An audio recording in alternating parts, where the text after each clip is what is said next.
Chapter 1510. First Kill Reward. Chapter 1510. First Kill Reward. After the Orc Chief collapsed, Zero Wings members watched as their experience bars increased by a large margin before they heard the sound of a system notification. System. Congratulations! You have defeated the Orc Chief with less than 100 players, rewarding 10 Thunder Island reputation and 500 Thunder Island contribution points. What an abundant reward! It's no wonder how the various superpowers secured such a massive advantage in the past. There were two important things on Thunder Island, both of which the various large guilds and players hungered after. The first was Thunder Island reputation, while the second was Thunder Island contribution points. A player's reputation determined their authority and status on Thunder Island. Like the Sea God's Temple, players could use contribution points to purchase unique items on Thunder Island such as the Thunder Potion. For players on the main continent, the Thunder Potion was utterly useless. To players exploring the Sea of Death, however, it was a godly potion. The Thunder Potion did not provide additional basic attributes, but it did give players the power of Thunder buff. With this buff, not only could players deal 20% more damage to sea monsters or monsters on islands, but it was also a deterrent, causing monsters to avoid them and reducing their chances of encountering an ambush. The potion also weakened monsters' perception of players. When teams had recruited members to explore the Sea of Death in the past, they had almost never accepted players without Thunder Potions. There might not be many sea and island monsters in the Sea of Death's outer region, but the number of monsters increased exponentially in the inner region of the sea zone. If one weren't careful, they could be surrounded and killed. The Sea of Death's inner region also contained most of the opportunities and treasures in the sea zone. Hence, if players wanted to reap a bountiful harvest from the Sea of Death, they'd have no choice but to venture to its inner region. Meanwhile, not only could the Thunder Potion allow safer passage in the inner region, but it also increased players' combat power, which was why the potion was a must-have item at sea. Players could only purchase the Thunder Potion with Thunder Island's contribution points, but they were considerably difficult to earn. Generally, players could only obtain a small number of CPs from completing the island's local quests. Unfortunately, as fate would have it, there weren't many of these quests. Not everyone could get their hands on one. Players would only receive high-ranking quests once they reached a certain status on Thunder Island. These high-ranking quests awarded more CPs than the daily quests, each granting around 10 to 20 CPs. Meanwhile, each Thunder Potion cost 10 CPs, and each potion had a 10-hour duration. It also lacked a cooldown. Players could even consume 2 Thunder Potions at once, gaining 2 stacks of Power of Thunder and increasing their damage by 30% while lowering their chances of being detected for 15 hours. Now, Zero Wings team members had obtained 500 CPs after killing an encampment's guardian boss. The 10 Thunder Island reputation points they had earned were also precious. After obtaining 100 reputation points, players could accept more daily quests and a few high-ranking, hidden quests, increasing the amount of reputation they could earn each day. Unfortunately, aside from Xueqi, the team members were likely more interested in the Orc Chief's loot than the system's rewards. However, no one dared to focus on the items since the 2 Orc generals were still alive. Though after the Orc Chief died, Phoenix Rain's team officially took control of the Orc encampment. As proof of the team's successful occupation, a magic barrier enveloped the encampment after the main boss's death. The surrounding mana gathered inside the barrier, increasing the encampment's mana density. As a result, the 2 Orc generals' basic attributes plummeted. It was clear that the barrier was suppressing the orcs. At the same time, a teleportation channel also opened inside the encampment. Level 60 NPCs began to emerge from the channel. In total, 100 NPC guards had teleported to the encampment, 10 of them at Tier 2, and the rest were Tier 1. The first thing these NPCs did after their arrival was turn to attack the 2 Orc generals. NPCs dealt far more damage than players.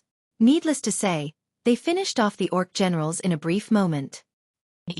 Meanwhile, every watching superpower on Thunder Island was dumbfounded by the battle's outcome.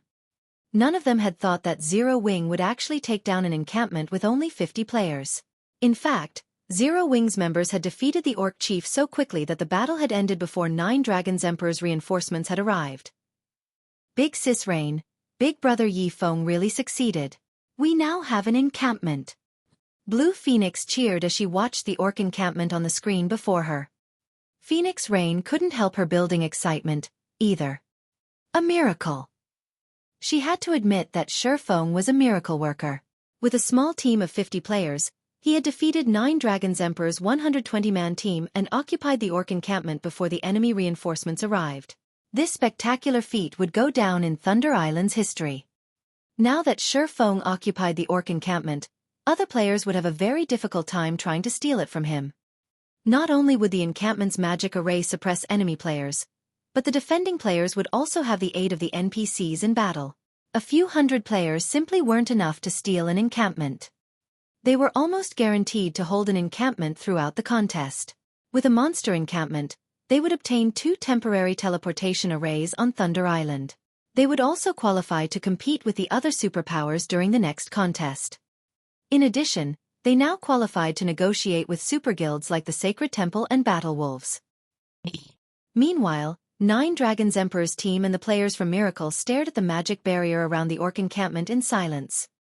Pavilion Master, what should we do now? Martial Dragon asked. We retreat, 9 Dragons Emperor stated, clearly livid. For a moment, he even looked as if he would faint from anger. Xueqi had taken the orc encampment he had spent hours clearing in 10 short minutes. He'd like nothing more than to eat Xueqi's heart raw. However, he knew that he couldn't take the encampment back even if he had 400+ players on his side.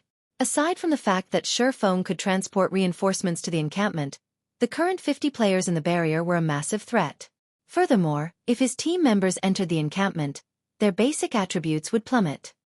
After considering the Tier 1 and Tier 2 NPC guards, his team had no hope of taking back the encampment. Watching 9 Dragons Emperor silently turn and walk away, Martial Dragon gave the encampment one last glance. This was the first time he had met someone who could push 9 Dragons Emperor this far.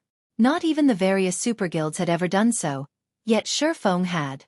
Moreover, Xueqi had rendered 9 Dragons Emperor powerless to retaliate.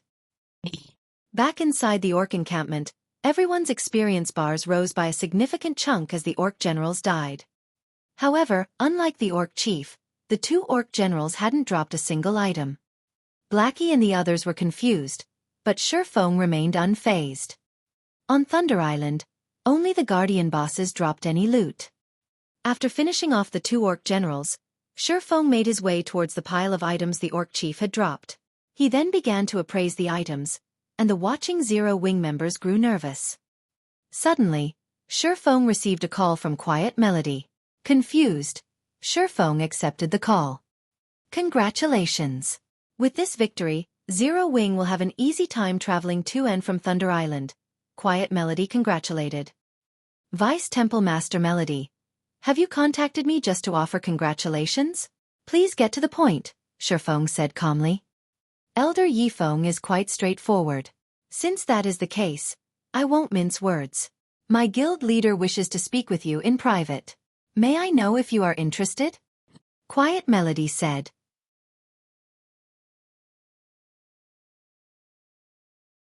Chapter 1511.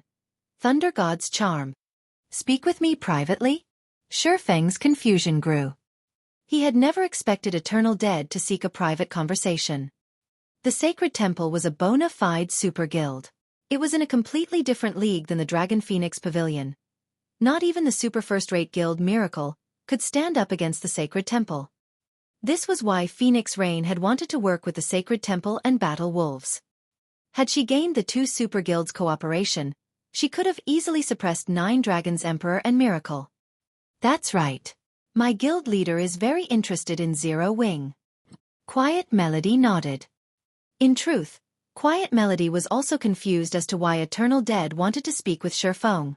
Not even Phoenix Rain had elicited such a reaction from her guild leader, as he usually sent a vice temple master for such discussions.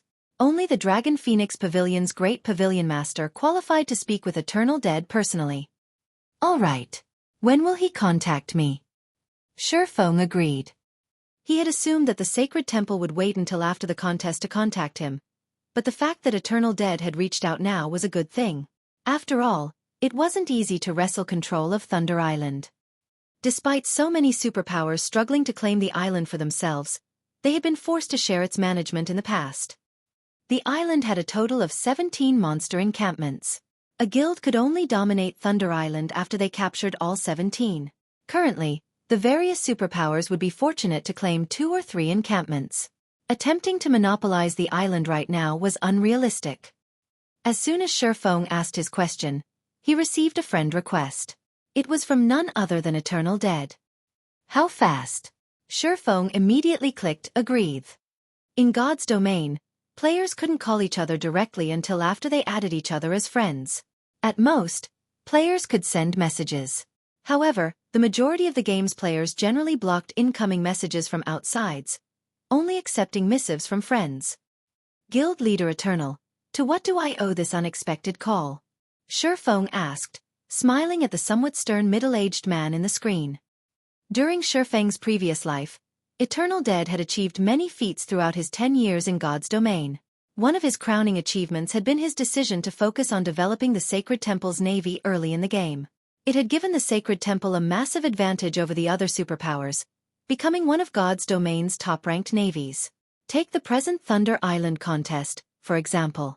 During this contest, the Sacred Temple had dispatched 710 players, forming the largest team in the contest.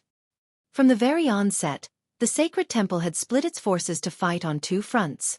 No one dared to provoke the guild. While the other superpowers were just beginning to raid their second monster encampment, the Sacred Temple was almost ready to move on to their third. Elder Yifeng, I've watched Zero Wing's battle, and I'm impressed by the guild.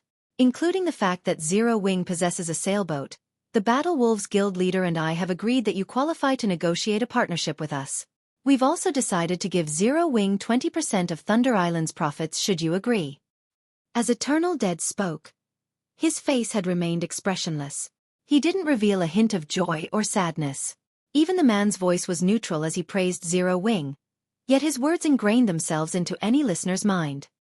Even Xueqi could not help but admire Eternal Dead's regal aura as the man spoke. It was no wonder why the Sacred Temple's management was so unified, with none of the guild's upper echelons dissatisfied with Eternal Dead's leadership.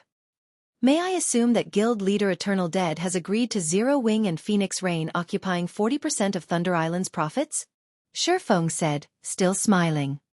Thunder Island will play an important role in naval development in the future. I'm sure you are aware of this. Although Phoenix Rain has potential, she hasn't shown enough to stand as a partner. Meanwhile, if Zero Wing has 20% of the profits, I doubt it will be long before your guild becomes an overlord in God's domain seas. Eternal Dead responded softly as he shook his head. So, Guild Leader Eternal, are you suggesting that only our 3 guilds will cooperate?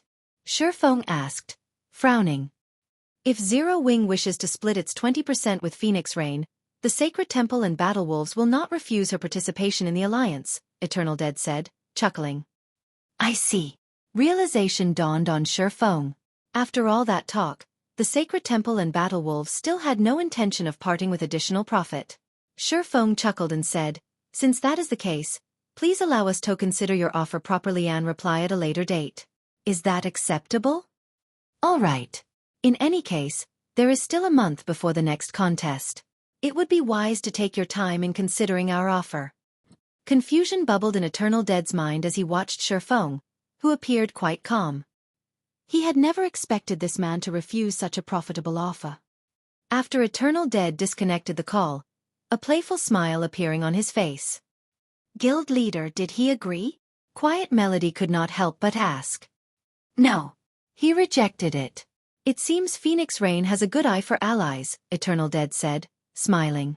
However, he is foolish to pass up an opportunity to cooperate with our guilds for the sake of a partner. The struggle for Thunder Island was more complex than he had anticipated. With the various superpowers in one's place, the Dragon Phoenix Pavilion was insignificant, much less the Phoenix Pavilion. If it had been that simple, he wouldn't have allied with Battle Wolves. Now that Zero Wing had rejected his offer, it might not even secure 5% of the island's total profits. Quiet Melody was stunned. She was surprised to learn that Xueqi was so daring and straightforward. If it were up to her, she might have agreed without hesitation, yet Xueqi had calmly rejected it. Although she was happy for and envied Phoenix Rain as the woman's good friend, neither Phoenix Rain nor Zero Wing would obtain any profits on their own. Following which, Quiet Melody related this news to Phoenix Rain. Big Sis Rain, Eternal Dead is really despicable. He actually tried to poach our ally midway through the contest. Fortunately, Big Brother Yifeng refused the offer. Blue Phoenix couldn't help but curse Eternal Dead when she heard about the deal. Although Eternal Dead's offer was underhanded, he wasn't wrong about us lacking naval strength. Phoenix Rain smiled bitterly. At the same time, she also felt lucky and touched. If not for Zero Wing, she would have been eliminated from this contest. Meanwhile, in the Orc encampment, Xueqi didn't react to the previous conversation with Eternal Dead, continuing to appraise the Orc chief's loot. It's no wonder why the various superpowers had been so eager to obtain the Guardian boss's loot in the past. They drop quite an abundance of good items. Xueqi excitedly gazed at the items in his bag. The Orc chief had dropped 32 items, 20 of which were various rare materials. 7 of the remaining 12 were level 55 and 60 weapons and pieces of equipment, and the weakest of which was fine gold rank. The Orc chief had also dropped the Tier 2 skill book, Holy Prayer, a skill for healers. Holy Prayer was one of the rare Tier 2 AoE healing spells. It could easily go for several thousand gold on the market. The loot also included a bronze speedboat and 2 dark gold ranked tools, the Magic Rain Gun and Thunder Beast skin.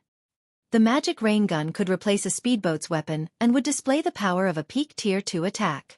The gun's attack speed was very high, and its attacks would inflict the poison debuff, causing targets to lose HP over time and reducing movement speed. As for the Thunder Beast skin, it was similar to the Magic Whale skin.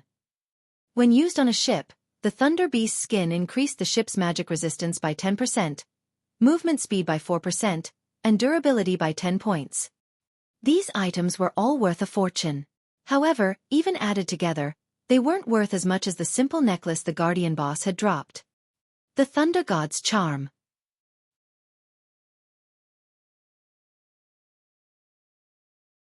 Chapter 1512, Strategic Tools. Guild Leader, what did the boss drop? When Aqua Rose and the others saw Xueqi's joy, they knew that something amazing had dropped.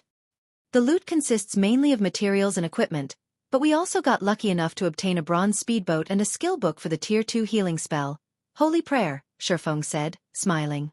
On top of that, the boss dropped something that will help us take another monster encampment. Everyone gasped when they heard Xueqi's reply. They could not believe that the loot would be so frightening. Even the various superpowers had only obtained a limited number of bronze speedboats thus far. If this matter went public, the other guilds would die with envy. As for the Tier 2 Holy Prayer, it could rival a dozen or so healing spells when used in a team. It could easily sell for several thousand gold on the market. But none of these items were worth the attention compared to an item that could help them secure another encampment. Although they were confident of claiming another encampment with their 50-man team, that was assuming they had enough time. With less than half of the contest's duration remaining, it would be very difficult for them to finish another raid in time. This was because their opponents wouldn't be limited to monsters, but players as well. The various superpowers had already begun to raid their second encampments.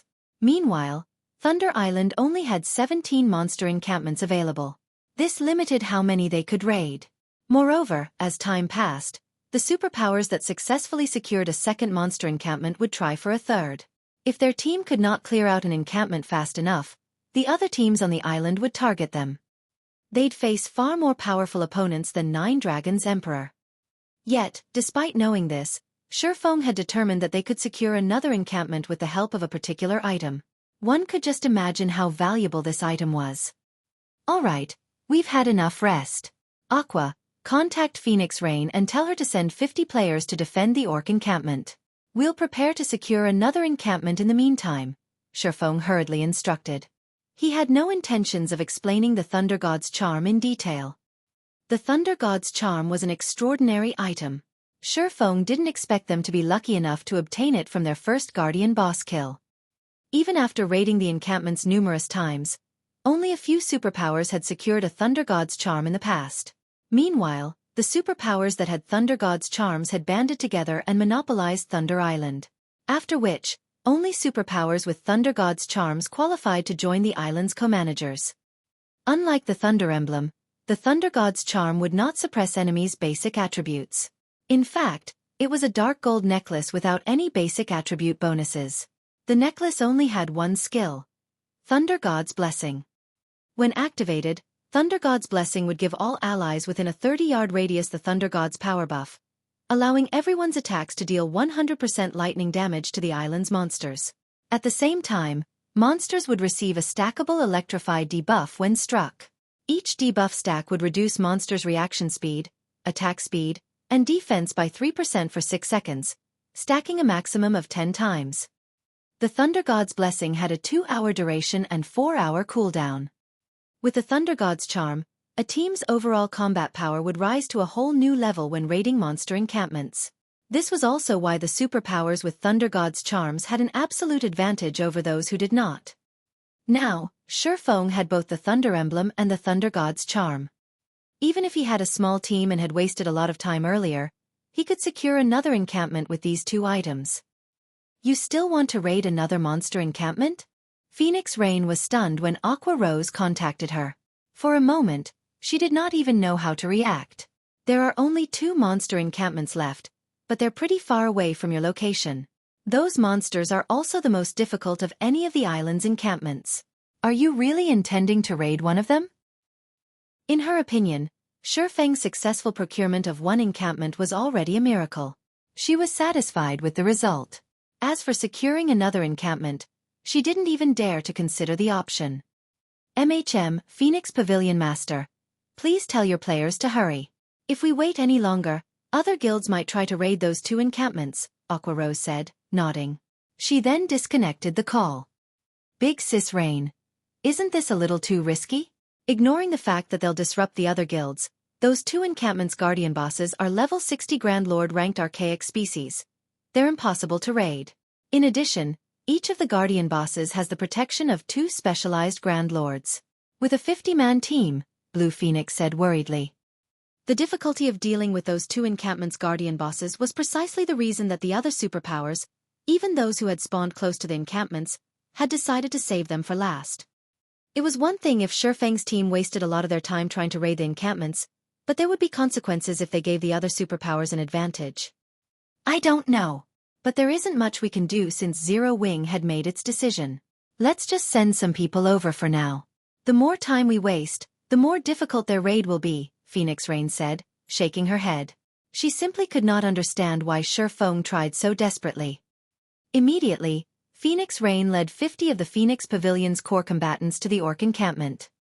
After the 10 minutes or so it took Phoenix Rain's group to arrive, Xueqi opened a spatial gate and transported his team to the Rock Giant encampment. Among the various monster races on Thunder Island, the Rock Giants had the highest defense. The various guild scouts outside of Thunder Island quickly detected the movement and related the news to their superiors. Zero Wing's members are wildly arrogant. Just because they defeated 9 Dragons Emperor, they think they can raid an encampment that the superpowers have hesitated to challenge? They want to take on the Rock Giant encampment with only 50 players? Do they really expect the raid to be so easy? Once we secure our second encampment, we'll teach Zero Wing a lesson.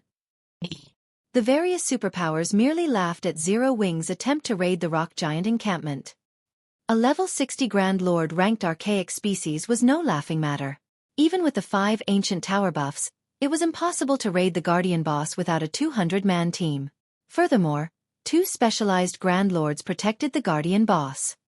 In other words, raiding the Rock Giant encampment would require at least 300 players.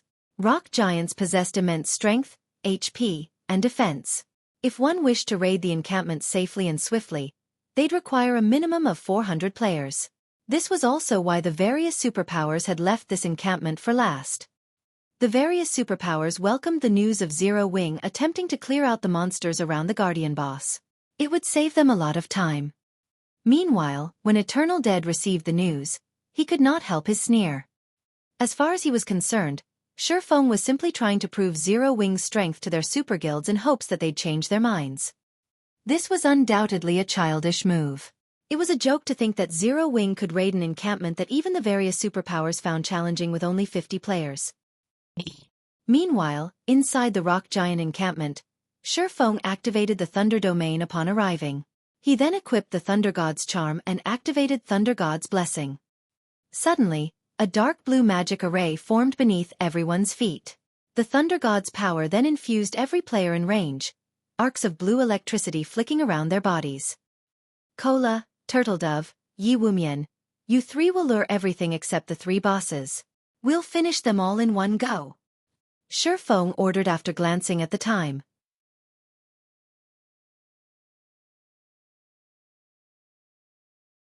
Chapter 1513. Godspeed Clearing. Chapter 1513. Godspeed Clearing. Everything. When the team heard Xueqi's strategy, they stared at the monster encampment before them. As they watched the rock giants in the encampment, they hoped they had misheard their commander. Although the rock giant encampment wasn't protected by watchtowers like the orc encampment, the rock giants were difficult enough to deal with. They became even more powerful when they gathered. The weakest rock giant was a level 55 chieftain, while the majority of them were level 56 and level 57 lords. There were also quite a few level 58 high lords and level 59 great lords. All of these rock giants had high HP and defense. In addition, their attacks had a chance of triggering armor break, allowing their attacks to ignore their target's defense. Though, depending on their ranks, the chances to trigger armor break varied. Even without armor break, the rock giants could deal a significant amount of damage to players. If they happened to trigger the effect, a Lord-ranked rock giant could likely kill an MT of the same level in 2 or 3 hits, not to mention the High Lords and Great Lords. If they just charged into the rock giant encampment, it wouldn't take long for the monsters to pummel them to death. That's right. We'll get rid of the surrounding rock giants altogether. Although the rock giants have high HP, defense, and armor break, their movement and attack speeds are quite low. As long as we don't let them too close, they won't pose much of a threat. The main problem is how much aggro you three can hold, Xueqi said as he looked at Kola, Turtledove, and Yi Wumian. As for the rest of you, wait for my command to attack. He had chosen the rock giant encampment because of the monsters' slow reactions. These monsters would struggle to hit moving targets, and with the Thunder Emblem and Thunder God's charm, the rock giant's HP and defense wouldn't be an issue. Furthermore, without the aid of archers or ballistas due to the lack of watchtowers, the rock giants, which were melee attackers, would have to face players' DPS and stamina. However, Kola, Turtledove, and Yi Wumian were now Tier 2 players. Both their stamina and their reaction speed had undergone qualitative transformations. They could last much longer in battle than Tier 1 players. The MT trio quickly realized what Xueqi wanted them to do. Rather than clashing with the rock giants head-on, they just needed to hold the monsters aggro. For them that was considerably easy. Following which, the 3 MTs separated and ran around the encampment, luring the monsters. As elemental creatures, the rock giants' perception range exceeded ordinary monsters. The instant Kola and the other 2 set foot in the encampment, a patrol squad of rock giants noticed them and charged into the MT trio. However, Kola and the others didn't change their course. Instead, they charged deeper into the encampment to lure the other patrol squads. The MT trio moved very quickly. Despite the numerous blockades, the 3 of them maneuvered through the crowds easily. A few times, they took a wrong path and came within attack range of a few rock giants, but they reacted quickly enough and defended themselves with their shields. Even when a Great Lord landed a hit, they only received around -5,000 damage. To these 3 players that was nothing. Very quickly, the 3 MTs lured the encampment's 700 or so rock giants to the perimeter in a single massive mob. The scene of hundreds of rock giants in a single group was even more terrifying than an army of 10,000 players. When they moved, the earth shook beneath their feet. All right, everyone with a large-scale destruction spell, get ready. Xueqi moved his team into position when he saw the rock giant army approach. However, when his teammates saw the monsters, a sliver of fear pierced their hearts.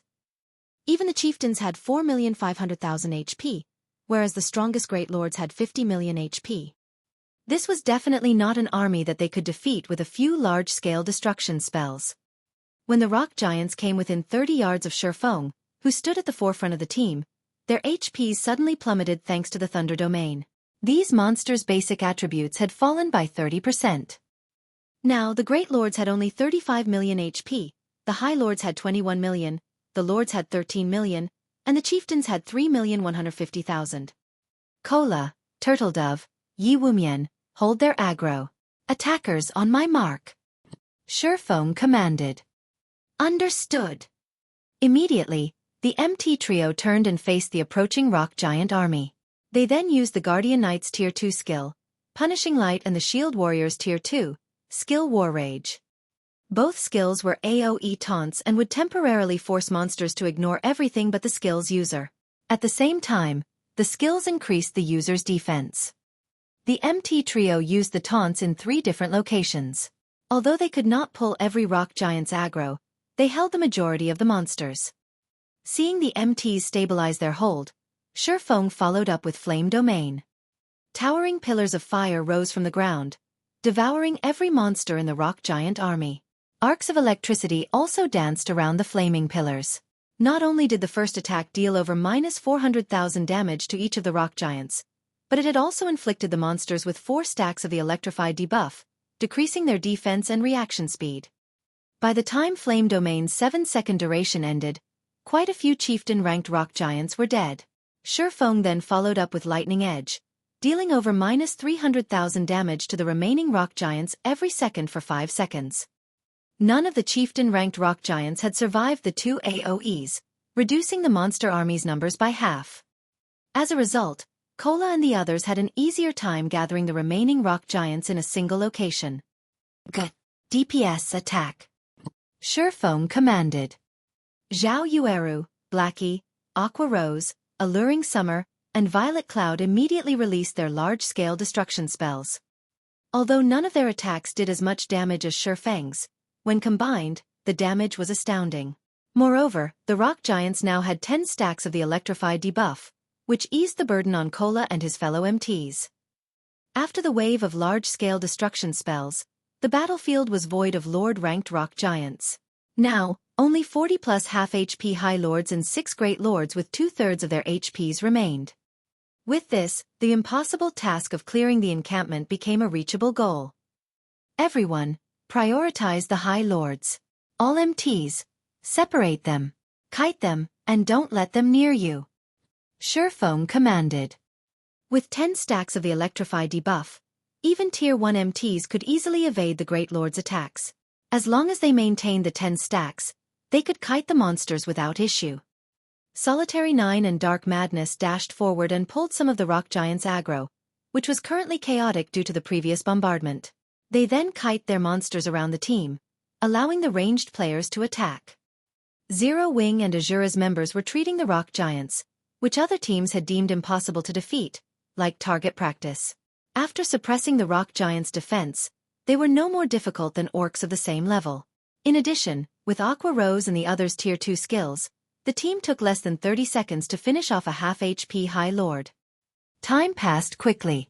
Every 5 minutes, Xueqi would cast Flame Domain. Every 10 minutes, Xueqi executed Lightning Edge and the others used large-scale destruction spells like Frost Flame Hell. In less than 30 minutes after the battle had begun, the rock giants in the encampment's perimeter had been annihilated, feeding the team members EXP bars. Tier 1 players like Gentle Snow and Zhao Yueru had even gained a full level from the abundant EXP. Meanwhile, the various superpowers who were raiding their second encampment finally eliminated the monsters in their encampment's perimeters.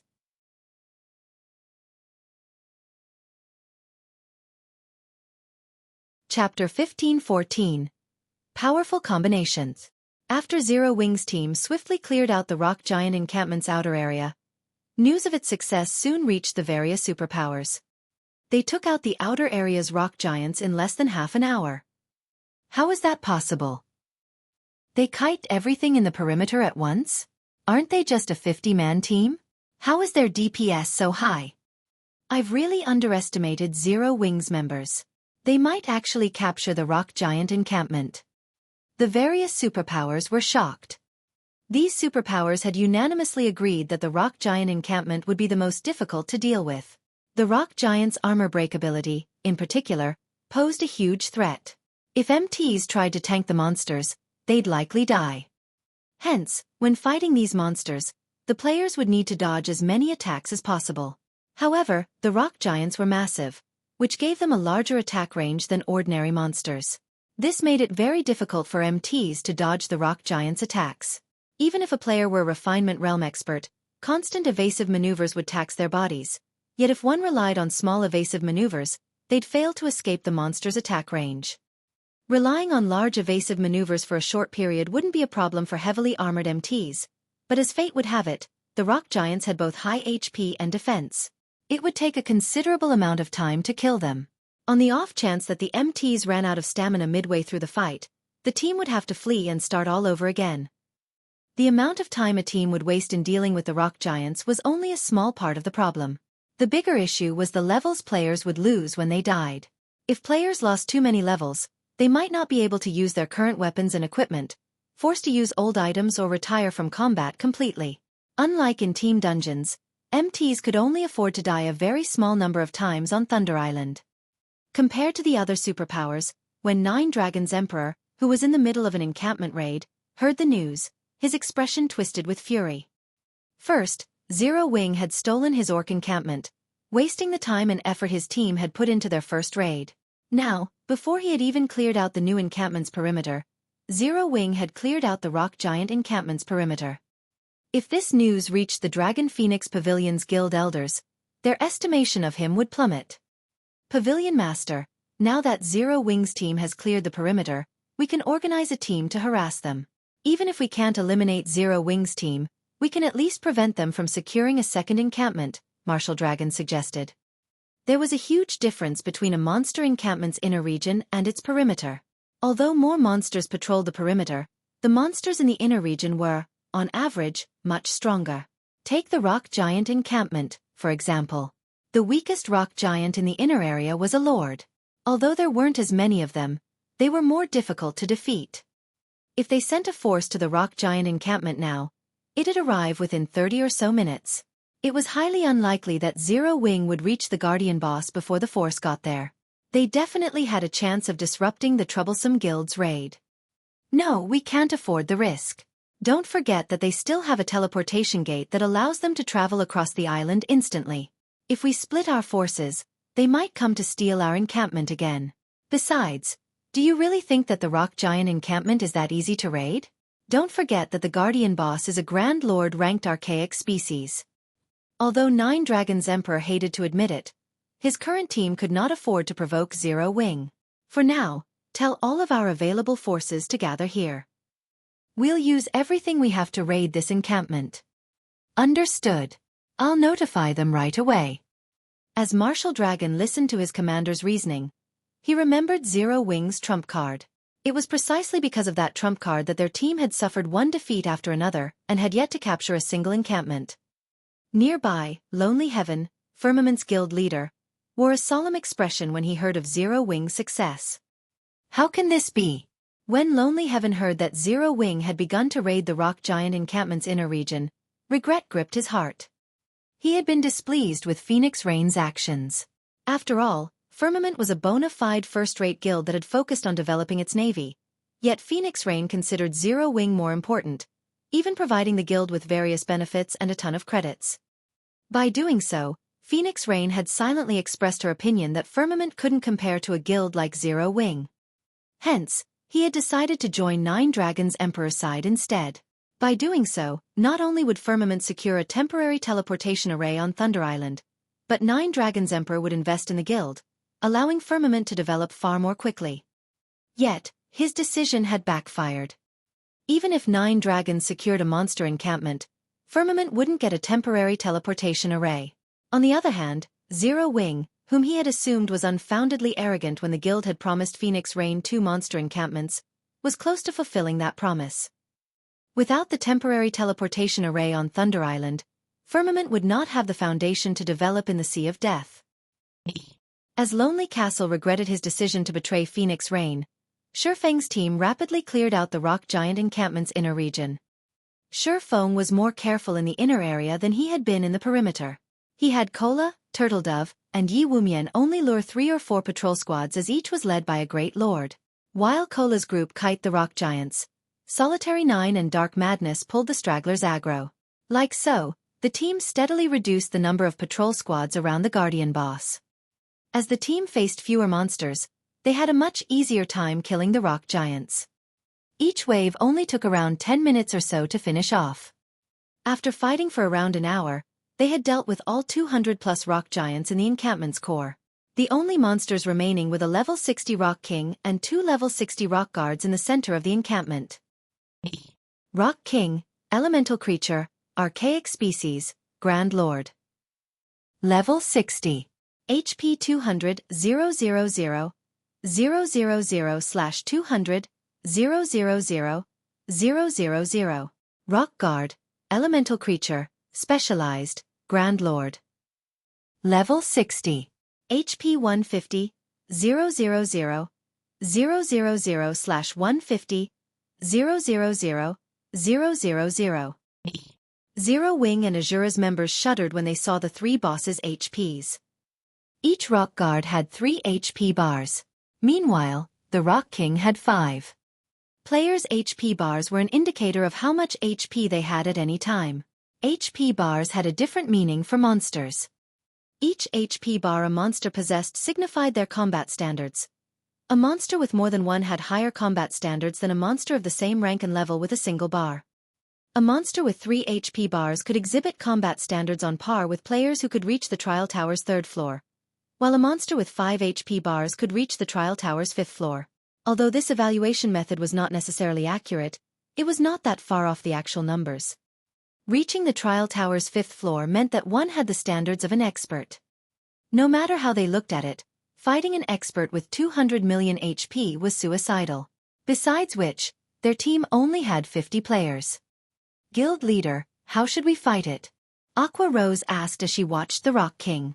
She had no idea how they should raid this guardian boss. Cola, Yi Wumian, and Solitary switch shields with each other. Cola will use Solitary's. Yi Wumian will use Cola's, and Solitary will use Yi Wumian's. Cola will tank the Rock King, and I'll support you from the sides. Turtledove and Yi Wumian will tank the 2 specialized bosses with Solitary and Dark support. When the fight begins, lure the 2 specialized bosses away. Everyone else, focus your attacks on the Rock King. If no one has an issue with that plan, let's begin. Although Xueqi had never raided any of the monster encampments on Thunder Island during his previous life, he had watched plenty of raid videos. Hence he more or less knew how to raid the Rock King. However, at the end of the day, the Rock King was an archaic species. For safety's sake, it would be best if Cola used the Titan Guard. Switch shields. Cola was confused. He currently had the epic ranked Dragon Scale shield equipped, yet Xueqi wanted him to use Solitary 9's shield.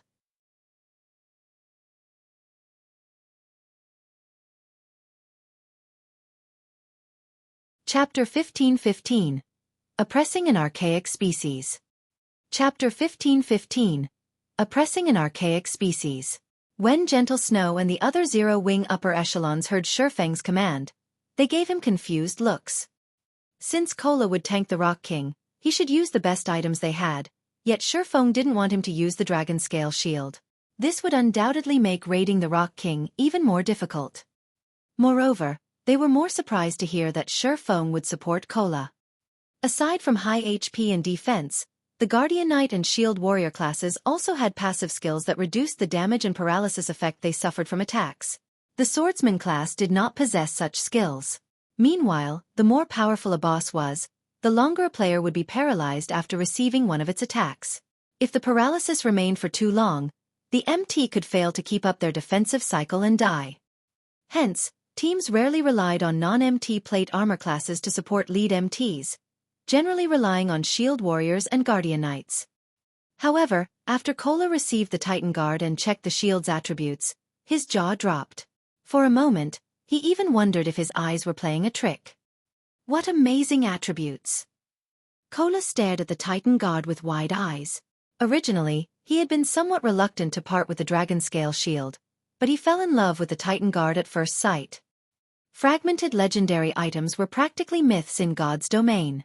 Although the Titan Guard was an epic item right now, he could upgrade it to fragmented legendary rank once he gathered 100,000 magic crystals.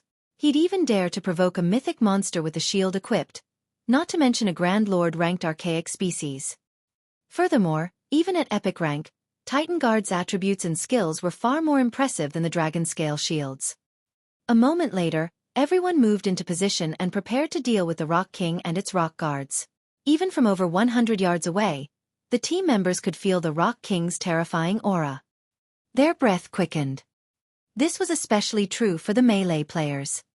The Rock King's massive frame, 30 meters tall, loomed like a tall building. They did not doubt that they could die instantly should they fail to cope with its attacks appropriately. "MTs, start the raid!" Xueqi shouted once everyone was ready. With Xueqi's command, Cola, Turtledove, and Yi Wumian exploded into action, charging at the level 60 Rock King and Rock Guard separately.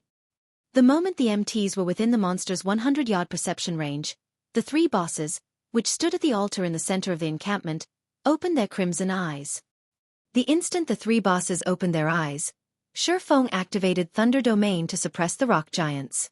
However, the ability wasn't as effective, only suppressing the Rock King and Rock Guard's basic attributes by 20%. Even after Thunder Domain activated, the Rock King had 180 million HP. Thunder Domain's suppression enraged the Rock King. The Guardian boss bellowed and flexed its arms. It then slammed its fists against the ground. Boom! Upon impact, the ground shattered and a powerful shockwave radiated away from the Rock King. Like a tidal wave, the ground around the Rock King rose over 10 meters high as it surged towards Cola and the others. The Earth Tsunami's length was impossible to avoid. Tier 3 spell, Earth Pulsation. Seeing this, the MT trio did not dare to be careless as they immediately activated their life-saving skills. Protection Blessing. Shield Wall. The healers on the rear line instantly began to cast magic shields and heal over time spells on the three MTs. Upon colliding with the Rock King's Earth Pulsation, the magic shields protecting Cola and the others shattered, and the three MTs were thrown over a dozen yards backward. When their bodies slammed into the ground, their HPs began to decrease rapidly. Only after falling past the 50% threshold did their HPs stop. Seeing this, Gentle Snow and the others gasped. A single hit had devoured over half of their three MTs' HP. Moreover, this was after they had activated their life-saving skills. Without their life-saving skills, the MT trio would have died. Fortunately, Xueqi had only sent these three first. MTs, secure aggro. Healers, use everything you have on the MTs. Everyone else, only attack after the MTs have the aggro. Xueqi remained unfazed. After all, this was merely the Rock King's opening attack. Although he had never raided the Rock King personally, he had watched recordings of numerous Thunder Island contests. He was very familiar with the island's guardian bosses. He knew all of their skills and weaknesses. Two factors made the Rock King a particularly challenging foe: Meteor Bombardment and Life Division. Both were powerful team wipe moves. If these not dealt with appropriately, these skills would annihilate a team. Players would not even have a chance to escape. Compared to those two moves, the Tier 3 Earth Pulsation was child's play. Otherwise, the Rock King would not have been publicly acknowledged as one of the three strongest bosses on Thunder Island. Hearing Xueqi's command, everyone went into action. Cola secured his aggro on the Rock King and started to kite the Guardian boss in circles, while Turtledove and Yi Wumian lured the two rock guards far away from the Guardian boss. Meanwhile, Solitary 9 and Dark Madness assisted Turtledove and Yi Wumian in kiting the rock guards. However, a Grand Lord was still a Grand Lord at the end of the day. Even if Thunder Domain weakened the Rock King and Rock Guards, their movement speeds and attack speeds were still superior to the Great Lord-ranked rock giants. When the three bosses attacked the MTs with their palms, it looked as if they were swatting flies. Each of their palms was easily 8 yards across. Despite Cola and the others' promotions to Tier 2, they struggled to dodge the boss's attacks and were hit from time to time. Turtledove and Yi Wumian were somewhat lucky. Due to their life-saving skills still being active, they only received around -8,000 damage when they blocked the Rock Guard's normal attacks. Cola, however, was not as fortunate. When the Rock King slapped him, Cola angled his shield, forcing the Rock King's palm to slide off as he deflected the attack, but he still received over -12,000 damage. Fortunately, Cola's HP had risen to 73,000 after switching to the Titan Guard, which allowed him to nullify an attack every 20 seconds. Thank goodness I switched to the Titan Guard. Otherwise, I wouldn't be able to tank this thing. The more Cola employed the Titan Guard, the more he fell in love with it. In his opinion, The extra HP and damage nullification were secondary. The paralysis reduction effect was the shield's true power. The 30% paralysis reduction allowed him to dodge and block the Rock King's attacks more easily. Without that effect, he wouldn't be able to react in time to block the second attack even if he blocked the first and reduced its damage. He'd have to receive the full brunt of the Rock King's attacks, and if that happened, he wouldn't be surprised to suffer minus 30,000 damage with a successful block. The Rock King was no pushover, either. The Archaic species bloodline gave the Rock King higher attack speed and reaction speed than the other rock giants. As a result, it could strike Kola twice, worsening the paralysis effect the Guardian Knight suffered. When the Rock King's third attack descended, Kola couldn't move into position to deflect the attack in time, having no choice but to block the attack with the full breadth of Titan Guard. Suddenly, a blue flash struck the Rock King's descending palm. Boom! The impact deviated the Rock King's attack trajectory, its palm strike landing half a yard away from Kola. Guild leader Aqua rose and the others were shocked. Xueqi had dealt the blow that deviated the Rock King's attack, yet despite taking a hit, he had only lost a little over 10,000 HP. He had received less damage than Kola when the MT deflected an attack. The most impressive aspect of the counterattack was that Xueqi didn't show any signs of suffering paralysis. The sacred sword he wielded only trembled slightly. Players had to rely on their own attributes on Thunder Island, prohibited from using any berserk skills, yet Xueqi had still accomplished such an astounding feat.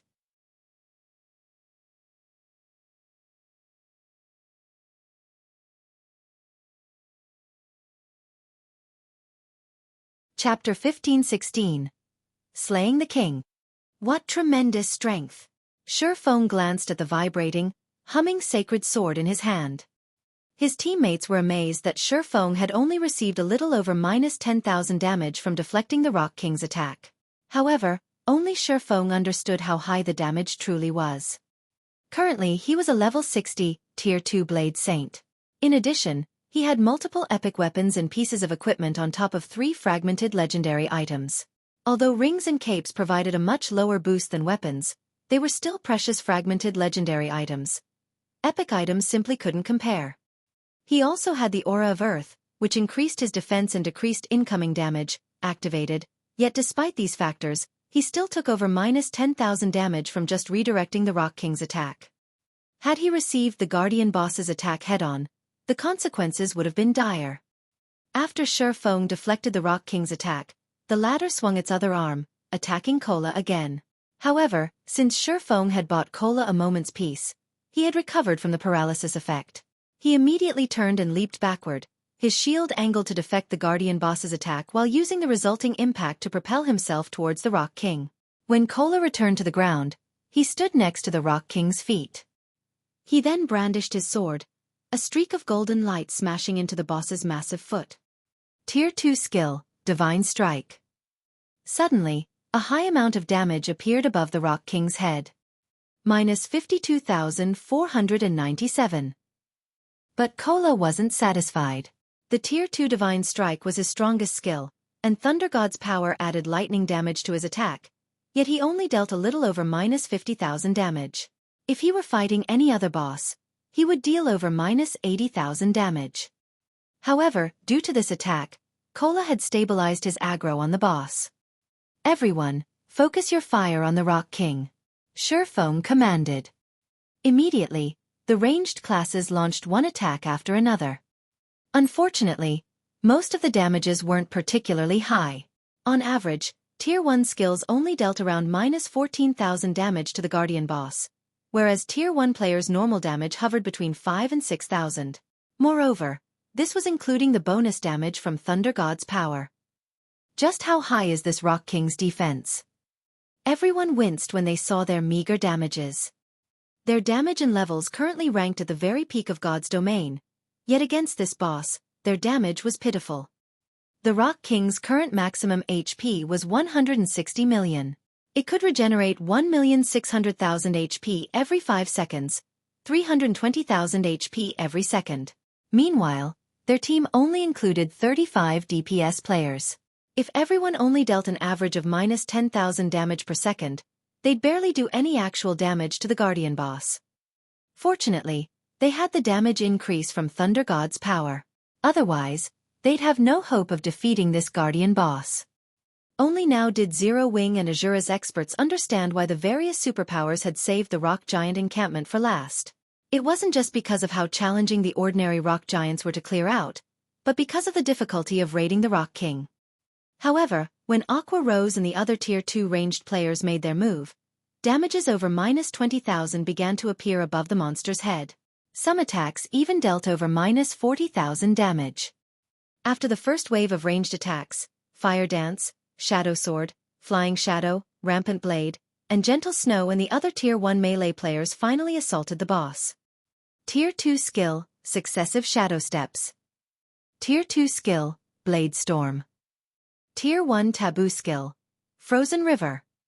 When the Tier 2 players' numerous skills struck the Rock King, the rest of the team was astonished. -56,487. -124,678.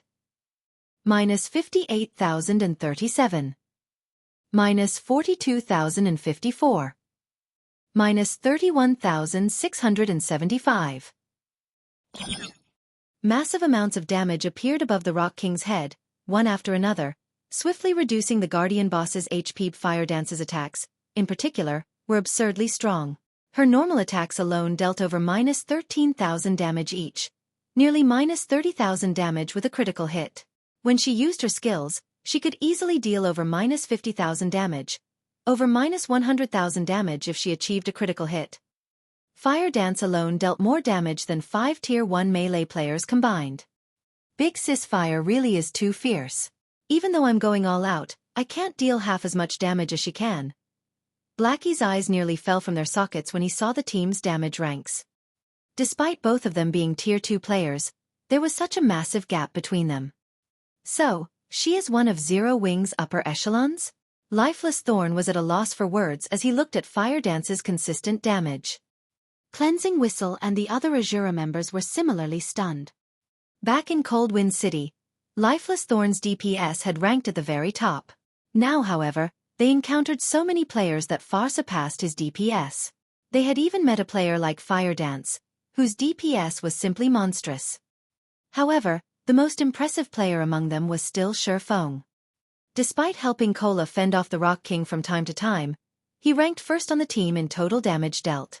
Moreover, there was a massive gap between him and the second-ranked Fire Dance. With a casual swing of his sword, Xueqi dealt over -20,000 damage to the Rock King, over -50,000 with a critical hit.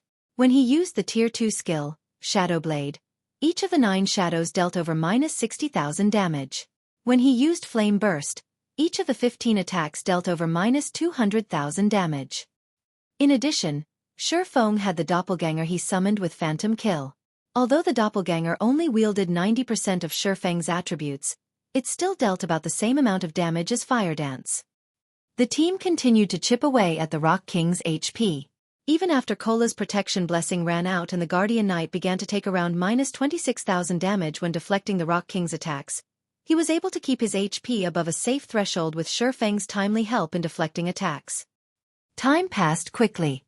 When the Rock King's HP fell to 50%, its body abruptly curled.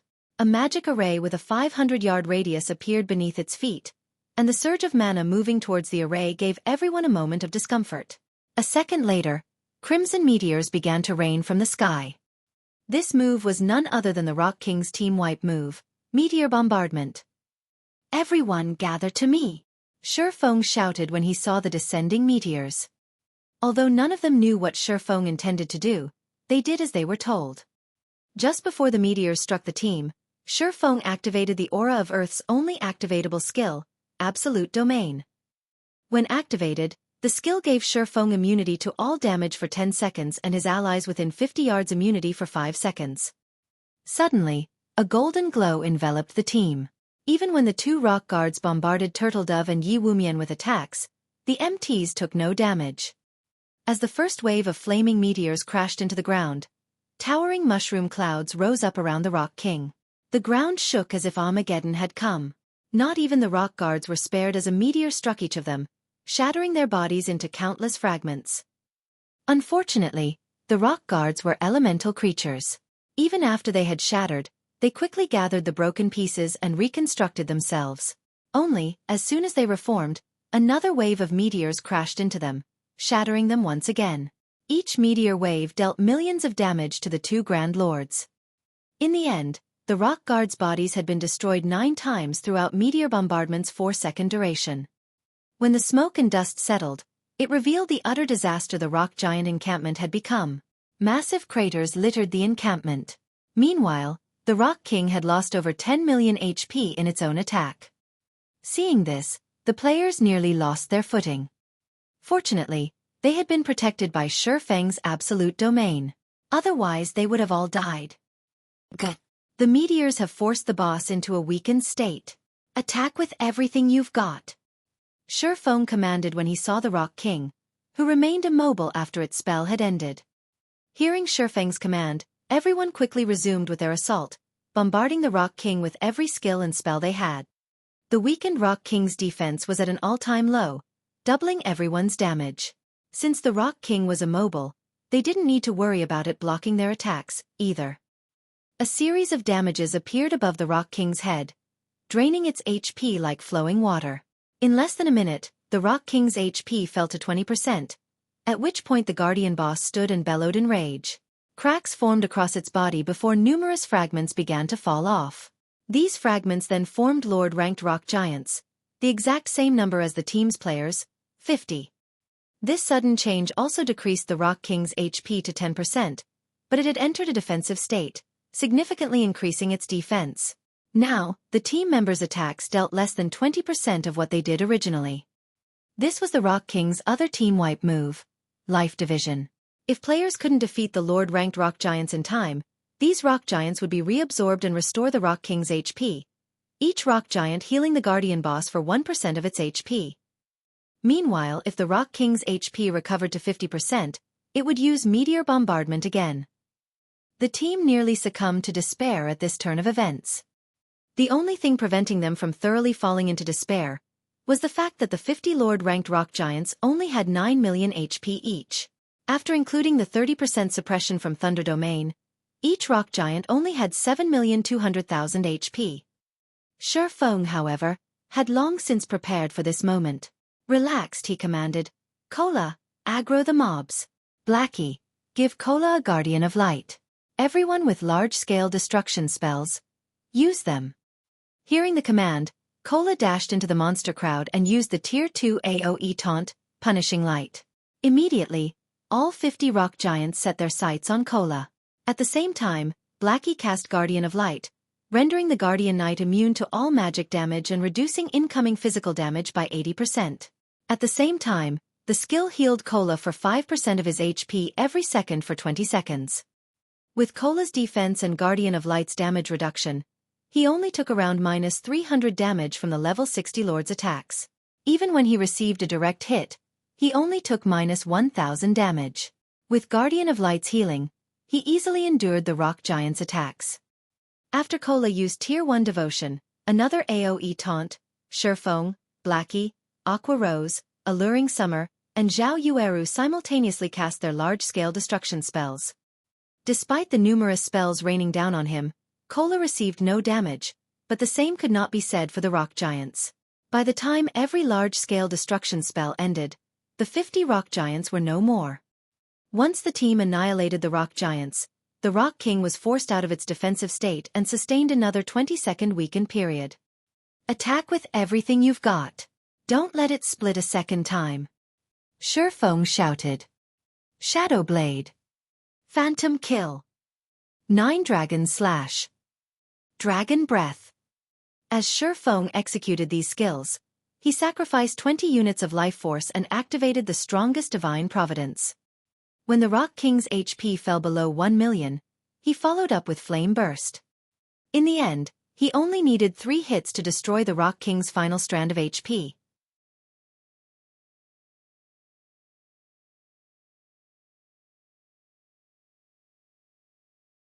Chapter 15-17, King's Reward.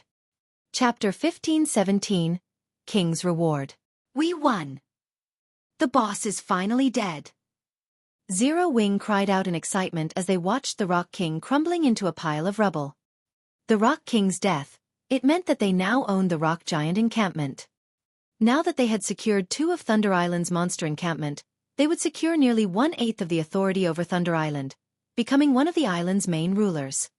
When the Rock King's corpse began to fade out of existence, a pillar of light rose from it and shot into the sky. Even players outside Thunder Island could see the pillar of golden light. What's going on over there? What's up with that light pillar? The light pillar seems to be coming from the Rock Giant encampment's direction. Quick, have our scouts investigate the area. Players both outside of and on Thunder Island turned towards the golden light pillar almost simultaneously.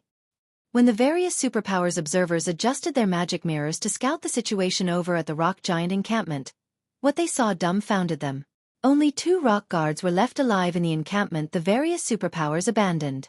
The archaic species Rock King was nowhere to be seen. Why is the Rock King gone? Could they have? Impossible. How can they possibly defeat it with just 50 people? Although no one could bring themselves to believe that Zero Wing had managed to defeat the Rock King with only 50 players, they couldn't find any signs of the Guardian boss's massive figure regardless of how hard they searched the encampment. The only noteworthy thing in the encampment was the golden pillar extending from a pile of rubble. With this, they had no choice but to accept the fact that Zero Wing's 50-man team had secured the Rock Giant encampment. The various observers reported what they saw to their superiors on the island. What? How is that possible? Zero Wing managed to secure a second encampment before we did? Just what did they do? Although Zero Wing's clearing speed surprised them, they were still confident that they could claim their second encampment before Zero Wing was anywhere close to defeating the Rock King. Then they would be able to secure their third encampment with little effort. After all, the Guardian boss there couldn't be defeated easily, especially not with a 50-player team. Not only did Zero Wing manage to clear the monsters in the inner and outer areas, but it defeated the Rock King quickly. This outcome exceeded their expectations. When Phoenix Rain received this shocking news, she too was astonished. They actually succeeded. Phoenix Rain looked at the Rock King's remains with an indescribable sense of shock. At this point in the contest, the various superpowers had almost finished claiming their second encampment, and they had far more players than she and Zero Wing. However, these superpowers had many more players that she and Zero Wing did. If not for their lack of manpower and 9 Dragons Emperor's interference early on, they could have secured more than just 2 encampments. In contrast to the reactions of Phoenix Rain's team, 9 Dragons Emperor's players wore grim expressions when they heard the news. How did they defeat the boss so quickly? Was the Rock King actually an easy raid? Right. That must be it. How else would Zero Wing's 50-man team have cleared out an encampment faster than us?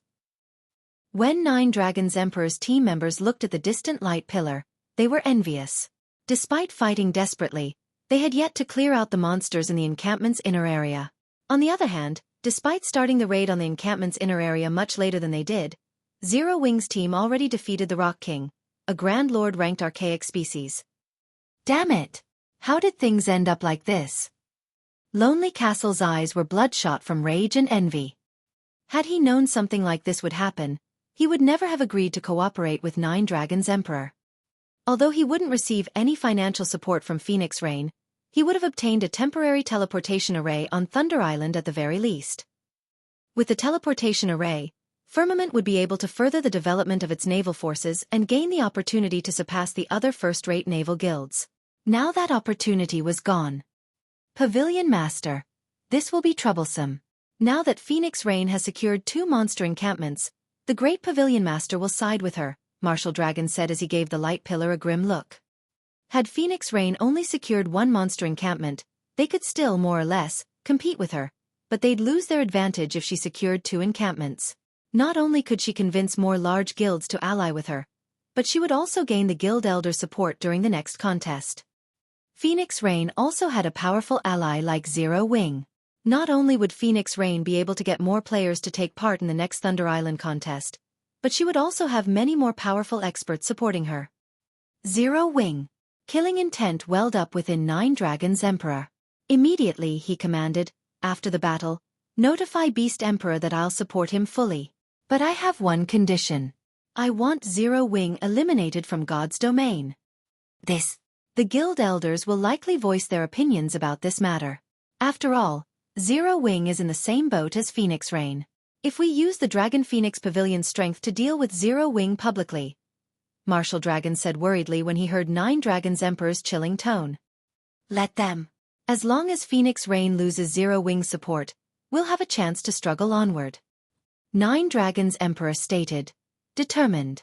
His voice radiated killing intent. He had always treated Zero Wing as one of Phoenix Rain's chess pieces and had never placed any importance on the guild. Now he fully understood that Zero Wing was no mere chess piece. Instead, it was Phoenix Rain's lifesaver. He would be eliminated from the competition for the Great Pavilion Master's position sooner or later if he didn't disregard his reputation and destroy Zero Wing while it was still developing. Even if he had to earn the Great Pavilion Master's displeasure, he was determined to destroy Zero Wing thoroughly. Understood. Martial Dragon looked at Nine Dragons Emperor's determination in shock. Nine Dragons Emperor would normally only place such great importance on super guilds and super first-rate guilds. Yet he was doing the same for Zero Wing now. In fact, this was the first time he had ever seen Nine Dragons Emperor willing to go to such lengths to defeat a foe. Zero Wing's members received a system notification while the various superpowers were shocked by their successful capture of the rock giant encampment. System. Congratulations! You have defeated the Rock King with less than 100 people, rewarding 15 Thunder Island reputation and 800 Thunder Island contribution points. System. Congratulations! You have defeated the Rock King during the first struggle for Thunder Island, rewarding 20 free mastery points, 5 legacy skill points, and 1,000 Thunder Island contribution points. 2 system notifications appeared consecutively, stunning the team. While they might not know the value of Thunder Island's contribution points, they knew the importance of mastery points and legacy skill points. When one had enough mastery points, their base damage would increase. As for legacy skill points, players typically received some when they leveled up. With the 5 points they just received, they could easily learn an additional Tier 1 legacy skill. They could even learn a Tier 2 legacy skill if they obtained some more points, greatly enhancing their combat power. It was true that Shifeng's leadership had allowed them to defeat the Rock King so easily this time, but another reason that quite a few players in the team possessed Tier 2 skills, which allowed their team's overall damage to exceed the Rock King's battle recovery. After the system notifications ended, the light pillar rising from the center of the encampment began dissipating gradually. Dazzling items of various shapes and color then rained down from the sky, forming a small mountain where the Rock King's corpse had previously lain. The brilliant glow and powerful aura the mountain of items radiated moved the team members' hearts. The reward for the first kill of Thunder Island's 3 great bosses is tremendous. Xueqi was also quite surprised. Although he had expected the Rock King's loot to be extraordinary, he hadn't expected this much. The amount of loot here could already rival the loot from killing 3 or 4 Grand Lord-ranked archaic species of the same level.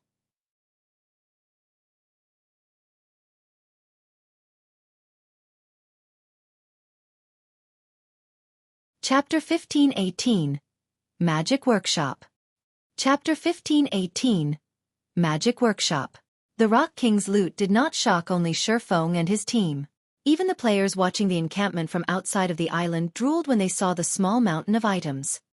Isn't the Rock King only an archaic species?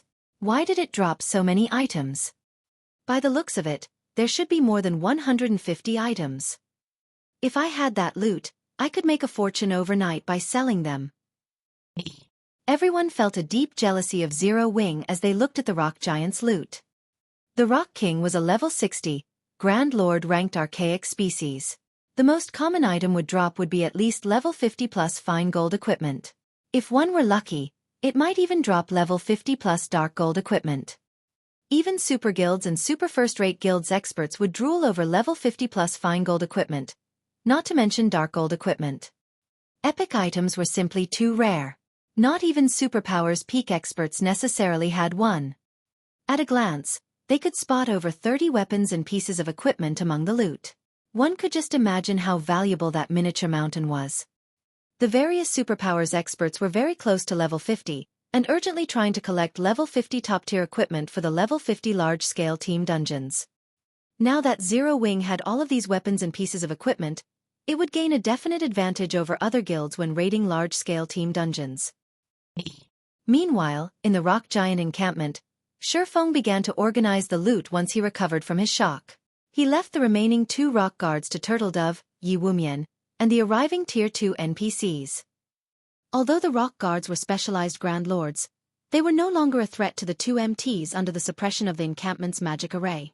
It was only a matter of time before they fell. By the time 2 rock guards died, Xueqi finished going through the loot. The abundance of the Rock King's loot had greatly exceeded Xueqi's expectations. In total, the Rock King had dropped 183 items. Among them, 55 were super rare materials, 71 were gemstones of various kinds, 24 were magic scrolls, and 32 were weapons and pieces of equipment. The most inferior of the weapons and equipment was level 50 fine gold rank, while the best items were 3 level 55 dark gold weapons. Each of these weapons could easily fetch over 1,000 gold on the market.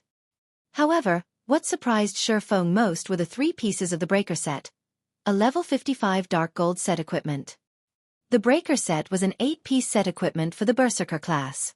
Normally, it only dropped in super large-scale team dungeons. Xueqi had never expected the Rock King to drop level 55 dark gold set equipment. Moreover, the Breaker set was a unique dark gold set equipment. If players collected 2 or more pieces of the set's level requirement would decrease by 5 levels. This meant that level 50 players could equip the items. In terms of basic attributes, the individual pieces of the Breaker set were only slightly weaker than level 50 epic equipment. The Guardian boss had also dropped a piece of epic growth type equipment called the Soul Robe. The Soul Robe wasn't restricted to a specific class, although its skills and attributes were suited for healers. When equipped, the robe increased the potency of the wearer's healing spells by 5%. The robe also offered the passive skill, Soul Fluctuation. This passive skill would recover the wearer's mana even when in combat. This skill was akin to an everlasting mana recovery potion during battle. With this skill, a healer could support their allies without worrying about mana. When Xueqi shared the Soul Robe's attribute panel with the team, it earned a round of gasps. During the game's early stages, players didn't place much importance on their mana, but as they reached higher levels, their skills and spells increased in both quantity and quality. As a result, their mana consumption increased as well. The higher tiered a skill or spell was, the more mana it consumed. Hence, if players wanted to raid bosses, the Soul Robe was a must-have item. Following which, Xueqi handed the Soul Robe to Violet Cloud. Whether players were up against other players or monsters, a powerful healer on a team was of the utmost importance. Giving the robe to Violet Cloud was undoubtedly the wisest decision. Not only would it improve her healing, but she'd also have an easier time managing her mana. She'd have more leeway when choosing spells and could maximize the team's survivability. However, the last item the Rock King had dropped was the only one that truly attacked Xueqi's attention. The Magic Workshop design. For a moment, Xueqi even wondered if he were hallucinating as he gazed at the thick, dusty tome in his hands. The Magic Workshop was one of the 3 major buildings players could construct in a guild residence, but only a small number of guilds had ever constructed one for themselves in the past. The first reason was the Magic Workshop design's low drop rate. Normally, only level 60 plus mythic field bosses had a sliver of a chance of dropping the design. Unfortunately, mythic monsters were exceedingly rare in the fields. The second reason was the construction materials. The main materials to construct the Magic Workshop were incredibly rare and precious. The list even included 7 luminaries crystals, the design requiring 200 units. That was the equivalent of 4 to 607 luminaries crystals. This was why, even after obtaining the design, most guilds had been unwilling to construct the building. With that many 7 luminaries crystals, one could set up a relatively large mine space. However, the guilds that had built the Magic Workshops had proven that the sooner they did so, the more beneficial it would be to the guild's development. The Magic Workshop had a wide range of use. Chief among them was magic scroll production. The magic scrolls on the market were generally attack, defense, or summoning scrolls. Meanwhile, the Magic Workshop could produce support scrolls. These scrolls were tierless and similar to players' buff spells and skills. Only, the buffs didn't increase players' basic attributes, magic resistance, or defense. Instead, The buffs improved aspects of a more intrinsic in nature. For example, players could see farther, hear clearer, and react faster. These buffs allowed players to exhibit more of their own strength, covertly helping them become stronger. It was similar to the difference between a refinement realm expert and an ordinary expert. Even if both players had the same basic attributes, their combat power was vastly different. The support scrolls fell into two main categories: individual support and team support. They were extremely useful when exploring the maps and raiding dungeons. Unfortunately, players needed to gather the required materials before paying the Magic Workshop's NPCs to produce the scrolls for them. But after obtaining the support scrolls, players' leveling speed and survivability would improve significantly. These scrolls' effectiveness depended on the Magic Workshop's rank. The higher a Magic Workshop's rank, it would produce a wider variety of and stronger support scrolls. However, it was not easy to upgrade a Magic Workshop. This was another reason that guilds were recommended to construct the building as soon as possible. In the past, a rumor had floated around stating that the support scrolls from a 7-star Magic Workshop would grant an ordinary expert the temporary ability to contend with a refinement realm expert on equal footing. However, Xueqi had never seen or heard of any guild successfully upgrading their Magic Workshop to 7 stars. The highest rank he had seen was a 5-star Magic Workshop. Even so, a 5-star Magic Workshop could improve guild members' strength by leaps and bounds. Many of the first-rate guilds that had hesitated to construct their Magic Workshops after obtaining the design had regretted their decisions. After Xueqi finished examining the Magic Workshop design, he stored it in his bag, afraid that he would lose it accidentally. After dealing with the rock giant encampment, Xueqi didn't attempt to raid another encampment. He simply guarded the rock giant encampment while waiting for the contest to end. They simply didn't have enough time to raid another encampment, and Thunder God's power was still on cooldown. Without the Thunder God's charm skill to assist them, it would take a very long time for their 50-man team to raid an ordinary monster encampment, not to mention the remaining encampment that had a Grand Lord ranked archaic species as a guardian boss. Meanwhile, the Sacred Temple, which raided its third encampment, encountered an unexpected problem. Halfway through the raid, Miracle attacked the Sacred Temple and stole the encampment, becoming one of the only 2 guilds on Thunder Island to secure 3 monster encampments. Ha ha ha!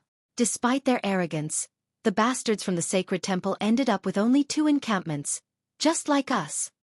Blackie could not help but laugh when he heard this news. The rest of the team nodded and expressed their agreement. The Sacred Temple had looked down on Zero Wing and displayed zero sincerity in their negotiations. It would be a lie to say that they hadn't been insulted. Although the Sacred Temple wasn't an enemy, they were still delighted over the Super Guild setback. While Zero Wing's members chatted, the system eventually notified players that the contest on Thunder Island had come to an end. At the same time, the magic barrier around Thunder Island disappeared. Everyone on the island was then teleported out of the contest area to Thunder Town. Yet, even after arriving in Thunder Town, no one showed any signs of relaxing. Instead, they shifted their gazes towards the large stone monument erected in the center of the town plaza. After the Thunder Island contest ended, the system would rank the various participants by their performances. The ranks would then determine each power's status and authority on the island. Hence, all of the involved upper echelons were incredibly nervous. Quick look! The system is releasing the ranks. Slowly, words began to appear on the stone monument.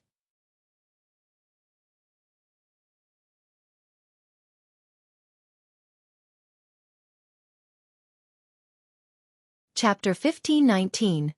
Thunder Island Rankings. I wonder who will get first place? I've heard that first place gets to control the only large shipyard on Thunder Island. Whoever gets that shipyard will definitely have an easier time developing in the Sea of Death. That's right. I've heard that the large shipyard on Thunder Island can produce unique speedboats and cargo ships. Anyone that gets the shipyard will easily be able to expand their naval forces. All of the rewards for the top 5 ranks are pretty good. The top 5 guilds will share authority over a large repair yard, giving them easy access to ship repairs. As words began to appear on the stone monument, players in the plaza and waiting outside of Thunder Island watched with building excitement. Even players who didn't belong to the various superpowers were paying close attention to the ranking because the powers on the list would be in control of Thunder Island for some time. If one had a rocky relationship with the ruling superpowers, they'd likely have to avoid Thunder Island and the Sea of Death until the next contest. It was incredibly difficult to avoid damage to a ship in naval combat, and as ships' durability decreased, players would need to repair them. If one were an enemy of the powers controlling Thunder Island shipyards or repair yards, this contest's results could deal a devastating blow to their naval development. Thunder Island was the only location that offered repairs in the Sea of Death, and traveling to and from this zone was troublesome and time-consuming. As for obtaining a temporary teleportation array, that was impossible. There weren't even enough teleportation arrays for all of the participating superpowers.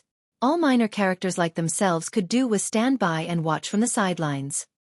As players quietly chatted, the first-place guild's name appeared on the monument. Miracle. How is it miracle?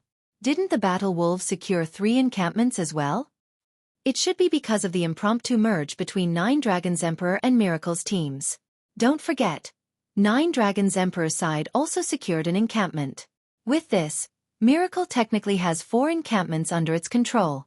Naturally, it secured first place. Wow, Nine Dragons Emperor really did that? Won't he lose all authority over Thunder Island by merging with another team? It can't be helped. Nine Dragons Emperor dug his own grave by starting a fight with Phoenix Rain. Had he not done so, he could have easily gained a share of authority over Thunder Island. While the watching teams were slightly surprised by Miracle's success, they also sympathized with Nine Dragons Emperor. There was a massive difference between those who had authority over the island and those who did not. With this authority, even controlling a fraction of the island allowed these powers to decide Thunder Island's development model. At the same time, they would have control of a repair yard. Had Nine Dragons Emperor secured a monster encampment under his own name, although he wouldn't have obtained a large repair yard, he could have obtained a smaller repair yard. He wouldn't have to borrow one from another power. With the advent of the first place, the name of the second place guild soon followed. Unsurprisingly, the Battle Wolves secured second place. It was the only other guild that had occupied more than 2 monster encampments. By coming in second place, the Battle Wolves had gained complete control over a medium shipyard, 25% of the shares of a large repair yard, and full control of a small repair yard. The various superpowers were jealous. Like the large shipyard, Thunder Island only had 1 large repair yard. In addition to the large shipyard, first place only received 30% of the large repair yard shares and a small repair yard. I wonder which guild will come in third. It should be either the Sacred Temple or Nine Heavens Pavilion. After all, both super guilds had occupied quite a number of ancient towers. Even the reward for third place is amazing. Not only will they obtain a small shipyard, but they will also enjoy 20% of the large repair yard shares and a small repair yard. Only the top 3 ranks won't have to share a small repair yard. While the waiting players discussed the situation, the system finally finished calculating the results and displayed the third-ranked team. Dragon Phoenix Pavilion. When the black stone monument displayed these 3 words, the plaza fell silent. Everyone was speechless as they stared at the name. Players only commented after a long pause. What's going on? How is it the Dragon Phoenix Pavilion? How is the system calculating these results? Although the Dragon Phoenix Pavilion secured 2 encampments, it didn't capture nearly as many towers as the Sacred Temple and Nine Heavens Pavilion. How could it rank third? The system must have miscalculated. The various superpowers weren't pleased with the rank. The Sacred Temple and Nine Heavens Pavilion's members, in particular, were furious about the result. Both of their guilds had surpassed Phoenix Rain's team in terms of member count and captured ancient towers. No matter how they looked at it, Phoenix Rain's team should not have secured third place. In fact, it should have been a miracle if her team even ranked 5th. Big Sis Rain, look! We actually got third place. Blue Phoenix shouted excitedly when she saw their rank on the stone monument. She paid 0 attention to the other superpowers' grumbling and voices of dissent. When Phoenix Rain saw her team's rank, she too was astonished. She turned her gaze on Xueqi, curiosity filling her eyes. As far as she was concerned, she should thank the heavens if her team ranked 5th in this contest. After all, the few other superpowers participating had also occupied 2 encampments. Moreover, they had claimed more than just 3 ancient towers. Yet, her team had ranked 3rd in the contest. This was simply inconceivable. The only possibility was that Zero Wing had done something to increase their team's overall rank. However, Xuefeng merely shrugged his shoulders, expressing that he wasn't sure either, in response to her curious look. Seeing his response, she decided that the matter wasn't worth pursuing. Even so, Phoenix Rain flashed her ally a grateful look. Now that she had secured third place in the Thunder Island contest, she had qualified to compete in future contests. Even if she had lost Firmament's naval support, with a small shipyard and a small repair yacht on Thunder Island, she could develop a considerably powerful fleet of her own in 1 month. Guild leader, you really don't know anything about this? Aqua Rose quietly asked. Of course I know. But I don't want to reveal this secret just yet, Xuefeng said, chuckling. He then explained, it is true that the system calculates the contest's ranks based on the number of occupied encampments, but not all encampments are equal. Some are more difficult than others. Naturally, the more difficult a monster encampment is, the more points a team can gain by capturing it. The rock giant encampment we captured is one of the 3 most difficult encampments on Thunder Island. Naturally, we earned more points than our competition. Current players hadn't yet discovered the matter of different encampments rewarding a different number of points. Players had only reached this conclusion in the past after multiple contests. When a team had limited strength, those who knew this information could earn a better result. Although their team had only captured 2 monster encampments on paper, the rock giant encampment awarded the most points of any encampment on Thunder Island. The encampment awarded the equivalent of 1.5 times an ordinary encampment. Hence, Xuefeng wasn't surprised that their team had ranked 3rd in the contest. In fact, this was precisely why he had chosen the rock giant encampment over an easier target. Phoenix Rain. Jealousy tore at Nine Dragons' Emperor as he shot Phoenix Rain a nasty look. Despite all of his effort and resources, he had only obtained a temporary teleportation slot. In contrast, Phoenix Rain had secured a portion of authority over the island and ranked 3rd in the contest. The Great Pavilion Master and previously neutral elders would definitely give her their full support now. Meanwhile, Lonely Heaven's stomach twisted with regret. If he had access to a small shipyard and repair yacht on Thunder Island, furthering Firmament's naval forces and surpassing the other first-rate guilds would be easy. A heavy silence loomed over the sacred temple's upper echelons. Eternal Dead, in particular, wore a solemn expression. Guild leader. The Battle Wolves has stated that they want to reopen negotiations with Phoenix Rain and Zero Wing. What should we do? Quiet Melody hesitantly asked the silent man beside her. The contest's outcome was unexpected. Their original plan was to share control of half of Thunder Island's sole large repair yard with Battle Wolves. However, that was no longer possible.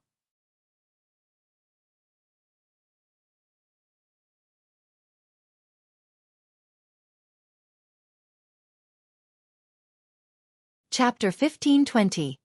Change in Positions. Chapter 1520. Change in Positions. The Battle Wolves plan to renegotiate with Phoenix Rain and Zero Wing? A frown appeared on Eternal Dead's solemn face when he heard Quiet Melody's words. I understand. Tell the Battle Wolves that we'll leave negotiations to them. If the Battle Wolves decide to accept Phoenix Rain and Zero Wing's conditions, we won't argue. He had hoped to teach Zero Wing the difference between their guilds, but he never expected this kind of outcome. Together, Phoenix Rain and Zero Wing had actually outperformed the Sacred Temple. Now, he had no choice but to lower himself and reopen negotiations with Xuefeng. Understood. Quiet Melody nodded. Eternal Dead's reply didn't particularly surprise her. After all, he had climbed to the guild leader's position with the unanimous support of the previous guild leader and various elders because he always kept the guild's best interest in mind. Rather, Quiet Melody was curious about Zero Wing. Very few existences in the virtual gaming world were capable of forcing Eternal Dead to admit defeat. It would seem that Zero Wing had become one of them. While everyone was shocked about Phoenix Rain and Zero Wing's rank, the stone monument in the plaza continued to reveal the following ranks. In the end, the Sacred Temple ranked 4th in the contest, obtaining 15% of the large repair yard shares and 50% of a small shipyard shares. The Nine Heavens Pavilion came in 5th. At 5th place, the Super Guild acquired the final 10% of the large repair yard shares and 50% of a small shipyard. The crowd paid little attention to the remaining ranks in 6th place and below hadn't earned any shares of Thunder Island's large repair yard. In fact, they weren't even granted any control of a small shipyard. They only gained the right to vote for Thunder Island's development path and temporary teleportation arrays. Meanwhile, after the ranks were announced, news quickly reached the ears of the various naval forces outside of Thunder Island. What? The Phoenix Pavilion was the dark horse in the competition and even surpassed the Sacred Temple and Nine Heavens Pavilion? I recall that Phoenix Rain had secured 2 monster encampments. She should have 4 temporary teleportation arrays now. Since Firmament betrayed her, and Zero Wing only needs 1, she should have 2 teleportation arrays to spare. If we ally ourselves with Phoenix Rain, we might have a chance of obtaining one of them. Thank goodness we didn't agree to work with Nine Dragons Emperor. We would have lost any hope of befriending Phoenix Rain. The various first- and second-rate naval guilds quickly took note of Phoenix Rain's remaining teleportation arrays. Unlike Phoenix Rain, the other superpowers had already reserved their extra temporary teleportation arrays for their allies. Some superpowers had even failed to meet their original goals and acquire enough teleportation arrays. On the other hand, one of Phoenix Rain's partners had betrayed her, so it was entirely possible to ally with her team and obtain one of the arrays. Big Sis Rain, several large guilds with relatively powerful navies have contacted us, stating that they're willing to work under you. However, they have requested a temporary teleportation array in return, Blue Phoenix excitedly announced. In addition, several superpowers have congratulated us, stating that they would find time to negotiate cooperation in the future. The Battle Wolves have also sent a representative to reopen negotiations regarding cooperation on Thunder Island. Although the Dragon Phoenix Pavilion was a super first-rate guild, Phoenix Rain could only mobilize a small portion of the guild's power. Hence, before today, very few naval forces had been willing to ally with her. The various superpowers were of a similar opinion. Now, however, first- and second-rate naval guilds and superpowers began to pay attention to Phoenix Rain. Even the Battle Wolves wanted to reopen negotiations. Blue Phoenix had never imagined this outcome. Yi Feng, the Battle Wolves have sent an invitation. What is your opinion on the matter? Phoenix Rain asked Shi Feng softly, who stood beside her. She was fully aware that Zero Wing was the only reason she enjoyed such treatment. Furthermore, their relationship had long since grown past that of an employer and employee to a partnership. Since the Battle Wolves had taken the initiative to reopen negotiations, she had to seek his opinion on the matter. Let them wait for a bit. We're not in a hurry, Shi Feng said, smiling. He was not particularly surprised by the situation. Instead, we should focus on recruiting strong naval forces. Only by doing so can we increase our overall strength quickly. Cooperating with the various superpowers would only benefit them on Thunder Island. On the other hand, by recruiting the naval forces that needed a temporary teleportation array, they could bolster the ships sailing under their banner. With this, grinding for Thunder Passes would become much easier. Let the Battle Wolves wait? Phoenix Rain was taken aback when she saw Shi Feng's serene expression. The Battle Wolves was a bona fide super guild. It had also occupied 3 monster encampments during this contest. Many large guilds would die for the opportunity to cooperate with the Battle Wolves, yet Shi Feng wanted to reject the super guild's offer. Once we begin operating our small shipyard, we'll have a greater advantage in the negotiations, Shi Feng said, nodding. All right then. I'll let them know, Phoenix Rain agreed, finding no flaws in Shi Feng's reasoning. To forge iron, one needed a sturdy hammer. Even if they proposed the conditions they deserved, the Battle Wolves wouldn't necessarily agree. Once they were sufficiently powerful, the Battle Wolves and Sacred Temple would offer the appropriate conditions. What? She rejected the offer? She's even told the Battle Wolves to wait for her answer? What is she trying to do? When he read the report containing Phoenix Rain's reply, Eternal Dead was confused. Has she lost her mind? In his opinion, the fact that he and the Battle Wolves had even agreed to reopen negotiations was incredibly generous. Yet Phoenix Rain and Zero Wing had rejected the offer. Guild leader, what should we do? Quiet Melody asked. We wait. If they don't come looking for us, we won't seek them out, either. I refuse to believe that Phoenix Rain and Zero Wing will sit by and do nothing, Eternal Dead replied seriously. While the various powers chatted about the contest, Phoenix Rain and Shurfeng's group ventured to Thunder Island's town hall and selected their small shipyard and small repair yard. They also registered their guilds for the respective temporary teleportation arrays. Guilds that had registered their teleportation arrays could teleport members between Thunder Island and their guild residences for a small fee. They wouldn't have to waste the time traveling by ship. In addition, although the small shipyard and small repair yard were not as effective as their large counterparts, they were more than enough for current players. Once they finished dealing with those issues, Shurfeng used a return scroll, leaving Thunder Island. The most important thing he needed to deal with was the magic workshop's construction. Although constructing the magic workshop would put a dent in the guild's coffers, the building would quickly pay for itself. Moreover, the magic workshop's value to the guild would grow as the game progressed. Now that he had the design for the building, he had to erect it as soon as possible. While Phoenix Rain and Shurfeng had completed the necessary procedures, Nine Dragons Emperor had watched from a short distance away, glaring daggers at the two players. After Shurfeng's group left from the town hall, Nine Dragons Emperor opened his mouth and asked, "Marshal, have you made contact with Beast Emperor yet?" "Rest assured, Pavilion Master. Beast Emperor has guaranteed that Zero Wing will soon be removed from God's domain," Marshal Dragon said. "Good. Once his people are ready, we'll take action. I can no longer stand to watch Zero Wing survive." Nine Dragons Emperor hissed, a cold glint flashing in his eyes. Meanwhile, as Shurfeng made his way to the candlelight trading firm after returning to White River City, the sound of a system notification reached his ears. "System. Congratulations. The construction of your city in Witch's Hill is complete. Please check and ratify the construction within 3 days. If you fail to do so, the constructed city will be discarded."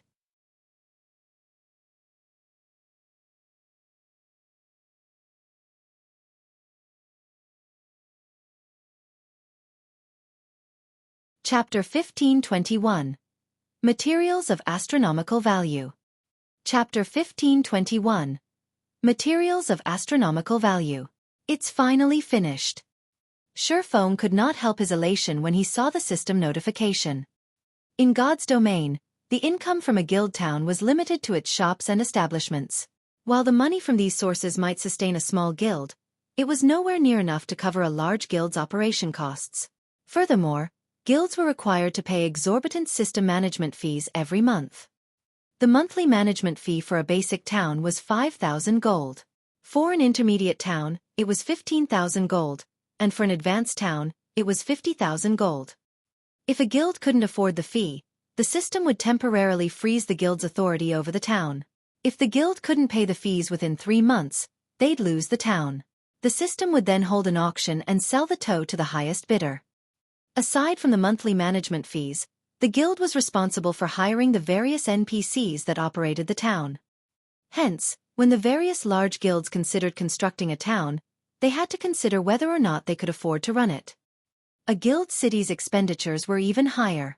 The monthly management fee alone could bankrupt an ordinary large guild several times over. A basic city already cost 200,000 gold per month. No ordinary large guild could gather that much in 2 or 3 months, not to mention one, unless it abandoned the guild's development and pooled all of its money for the city's development. Naturally, a guild city also had more income sources. Aside from the shops and establishments, a guild was allowed to collect tolls from players entering the city. Guild towns didn't offer this function. As long as a guild city attracted a sufficient number of players, the income from the tolls could easily surpass the shops and establishments by several folds. Hence, site selection was extremely important when building a city.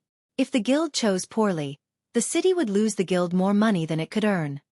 Following which, Shurfeng contacted Melancholic Smile and had her collect the materials to construct the magic workshop while he intended to visit Witch's Hill. Guild leader, the various large guilds are currently fighting over the materials you've asked for. They're selling for very high prices. Some of the materials only drop from special 100-man Hell Mode team dungeons. It will likely take some time to collect all of these items, Melancholic Smile said. She was astonished when she read the list of materials Shurfeng had sent. "I'm afraid mana ore is going to be particularly difficult to acquire." Shurfeng had only asked for 500 crimson fire rocks, 500 frost stones, 500 logs of purple lightning wood, 5,000 ingots of mana ore, and 100 advanced magic cores, all of which were extremely rare and valuable.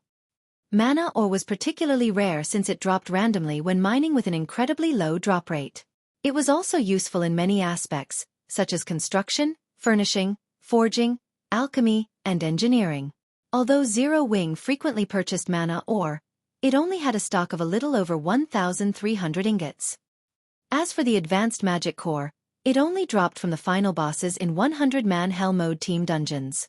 Although the guild had consistently raided Hell Mode team dungeons, it had only collected a little over a dozen cores. With the amount of money it would cost to purchase the materials Xueqi had requested, they could buy golden lands in multiple NPC cities. Are a lot of guilds collecting mana ore right now? Xueqi asked curiously. If it's too difficult to acquire in Star Moon Kingdom, try Black Dragon Empire or other kingdom. Although mana ore was very rare, guilds weren't the only ones capable of acquiring the ingots.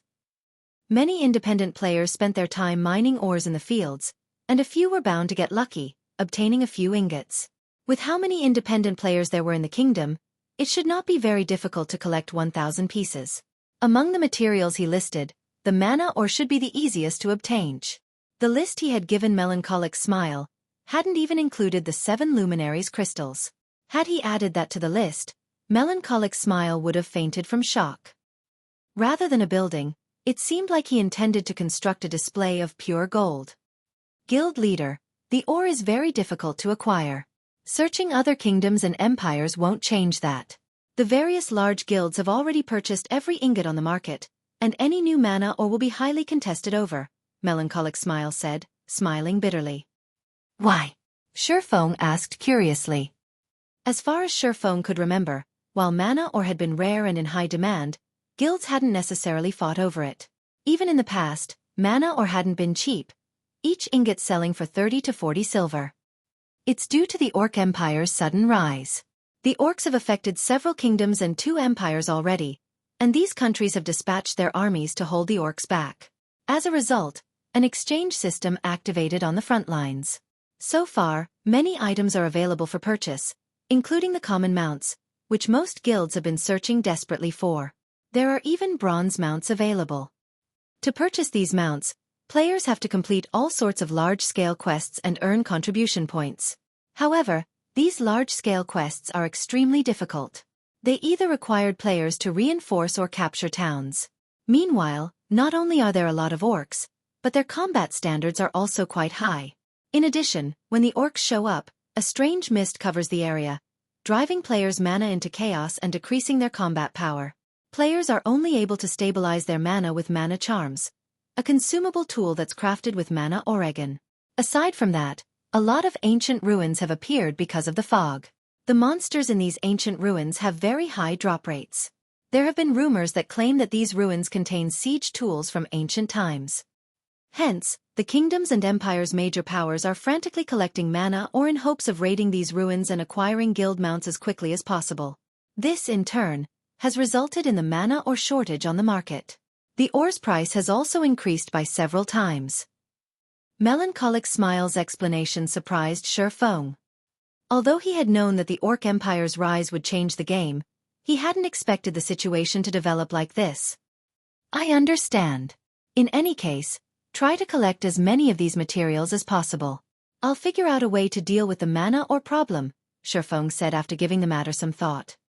The magic workshop was of the utmost importance to Zero Wing. The sooner he constructed it, the sooner he could improve the guild's overall strength by a large margin. Moreover, it would help guild members' survivability. Currently, Zero Wing's combat power relied on its peak experts and siege weapons. Without these factors, Zero Wing wasn't even on par with a first-rate guild, much less super first-rate guilds or super guilds. If he could construct the magic workshop, however, he could shorten this gap and attract more powerful players to join Zero Wing. He had to collect these materials. Following which, Xueqi disconnected the call and made his way to Witch's Hill. He intended to deal with the guild city before worrying about the mana ore issue. After all, once Zero Wing had its own city, the guild would transform yet again.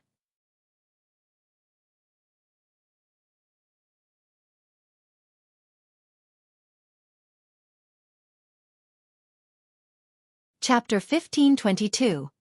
Initial appearance of city. After reaching White River City's teleportation hall, Xueqi teleported to Bewildering Forest Town. In seconds, Xueqi arrived in another, crowded teleportation hall. Not only was the hall crowded, but he also noticed that all of these players were above level 40. Many wore guild emblems on their chests and grim expressions on their faces. The rest of the players had already formed teams of over 20 players. Xueqi only spotted a few solo players throughout the hall. Why are so many people here? Xueqi watched the players around him curiously. Bewildering Forest Town was one of the more remote towns in Star Moon Kingdom. Moreover, most of the leveling maps around it were below level 30. Although it was the closest NPC town to the Witch's Hill, even with a mount, it would take players over 7 hours to reach the map. Furthermore, Witch's Hill wasn't the most resource-rich map in this level range, and Star Moon Kingdom's largest forest separated Bewildering Forest Town and Witch's Hill. The Maze Forest. The monsters in the Maze Forest were between level 40 and level 50. Although the entire forest was not particularly dangerous, its inner sanctum was a maze. Players who weren't familiar with the terrain could easily lose their way. The only thing that even made grinding in the Maze Forest worthwhile was the Dawn Flower. The Dawn Flower was a rare material for brewing wine and the disorienting potion. Currently, however, neither of these items were useful to players. Logically, there should not be that many high-leveled players in Bewildering Forest Town. Starting a 1,000-man expedition to an orc fortress. Players who are interested in the raid can register with me. Selling cheap mana charms. Interested players can come find me.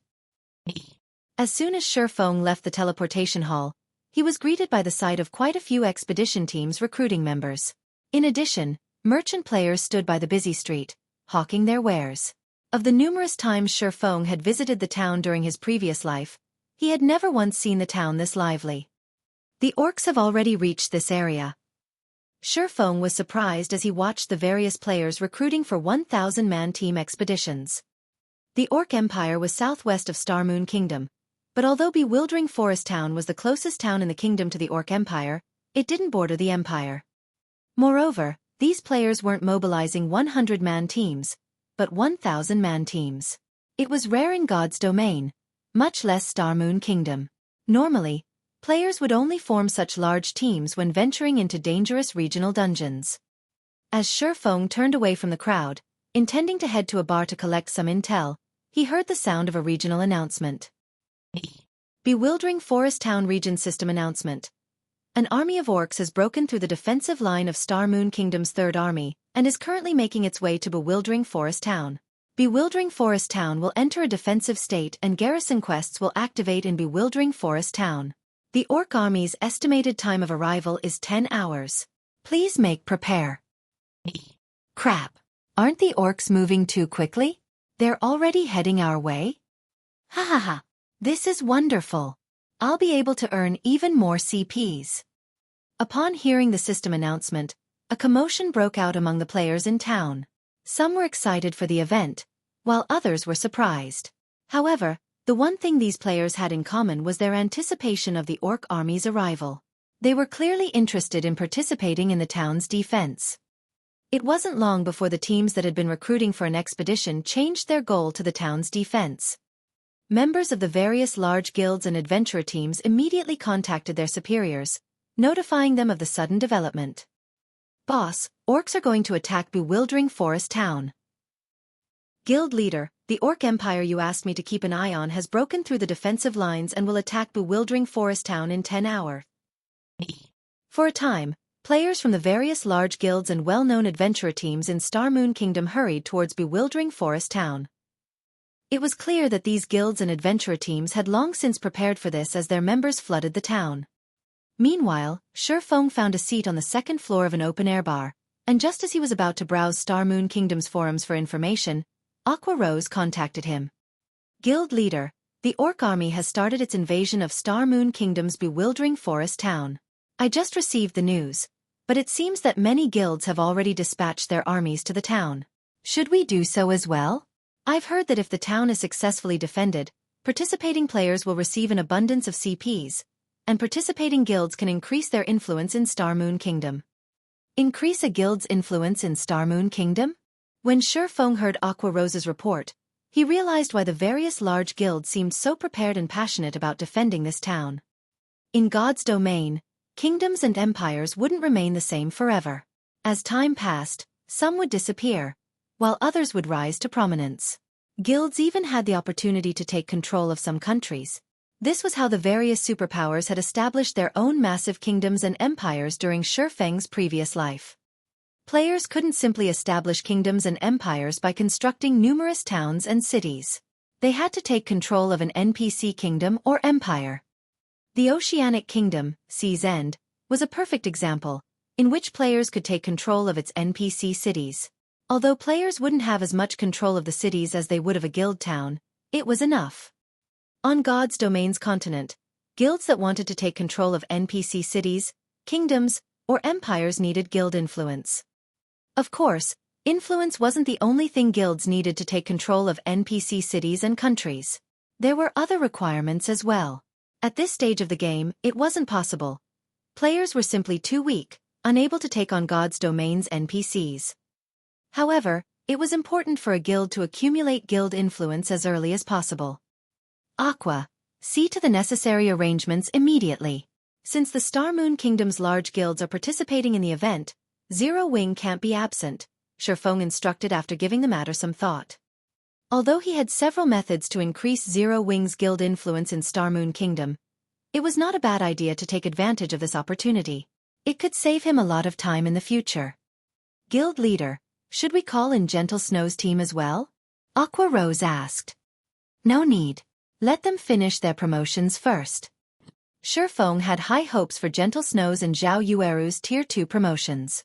After all, both wielded fragmented legendary items and hidden classes. Once the two completed their Tier 2 promotion, their combat power would be extraordinary. Following which, Xueqi disconnected the call and departed from Bewildering Forest Town. After finding a secluded location, he summoned the demonic flame tiger and made his way to Witch's Hill. With he still had 10 hours before the orc army arrived, it was more than enough time to deal with the guild city and return to command the guild's army in battle. With the demonic flame tiger, Xueqi completed his journey to Witch's Hill, which normally required over 7 hours of travel time on a common mount, in less than 4 hours.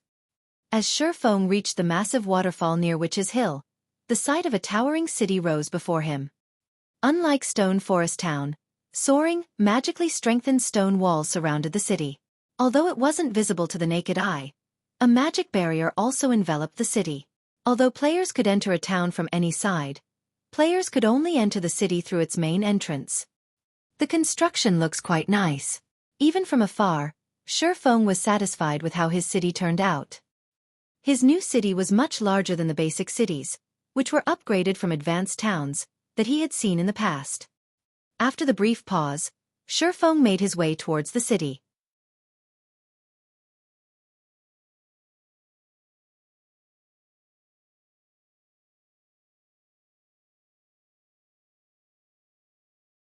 Chapter 1523. Power Source Improves. Chapter 1523. Power Source Improves. When Xueqi stopped before the city's main entrance, an imposing pair of tightly shut gates greeted him. Pitch-black runes had been carved into the gates, forming multiple magic barriers that protected them. The magic barriers here were much stronger than the barrier his movement-type defensive magic array created, as it could even withstand Tier 4 attacks.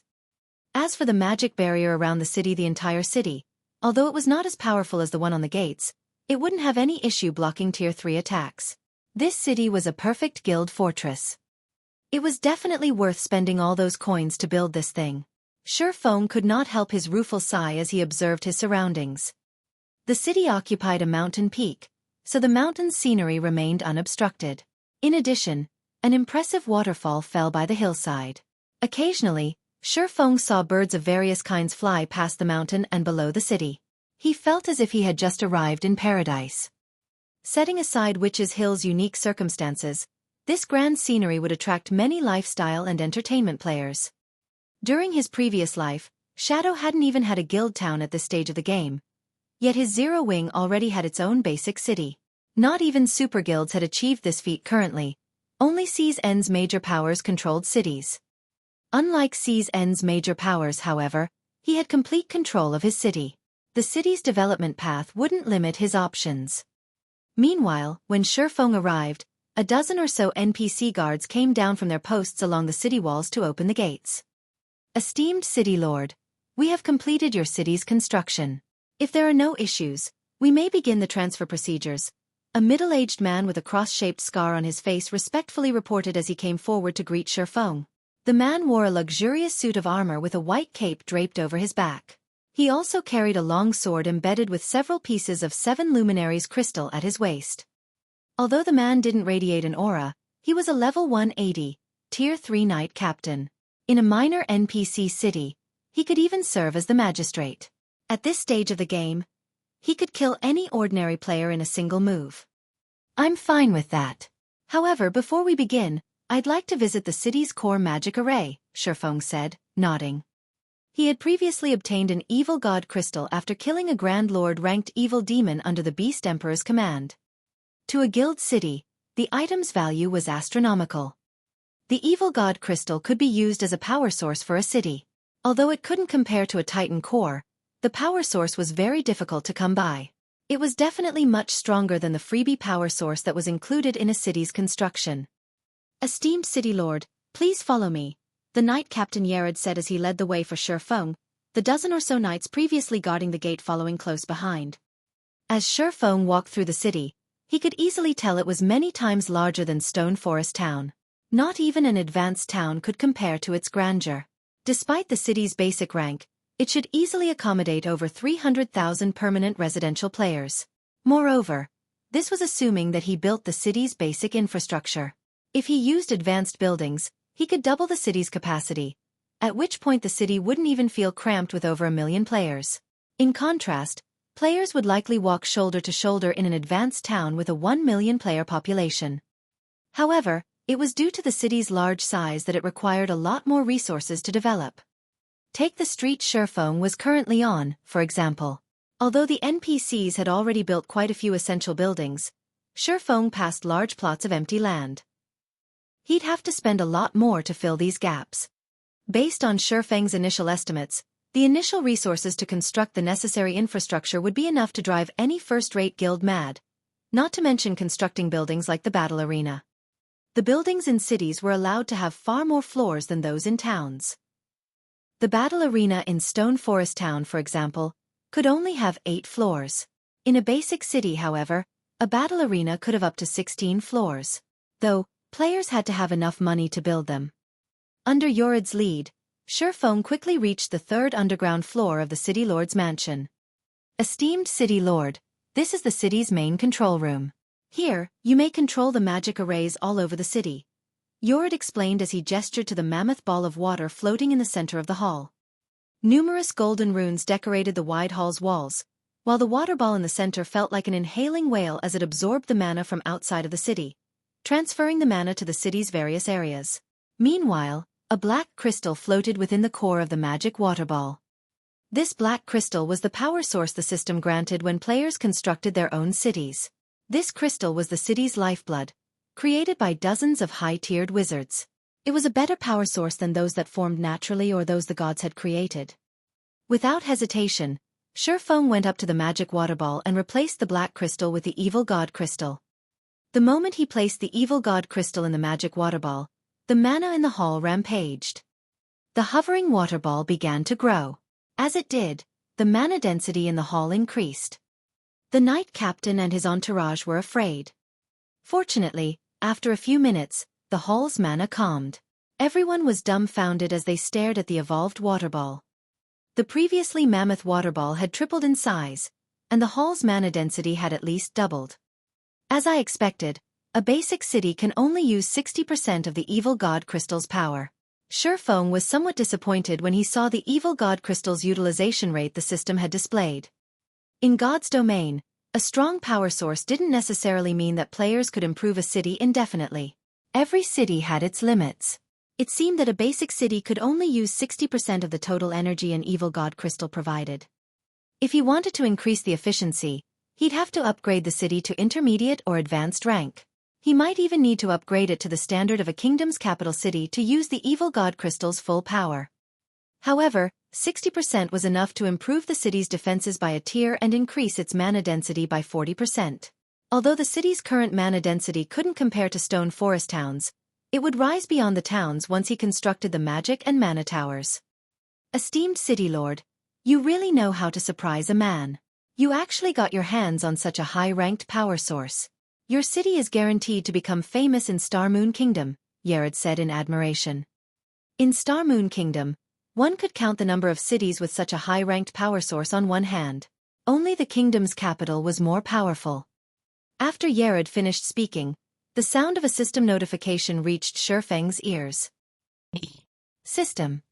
You have earned a reward. Please name your city within 1 hour, or the reward will be discarded. System. You have 59 minutes, 59 seconds remaining. Thank you for your praise, Knight Captain.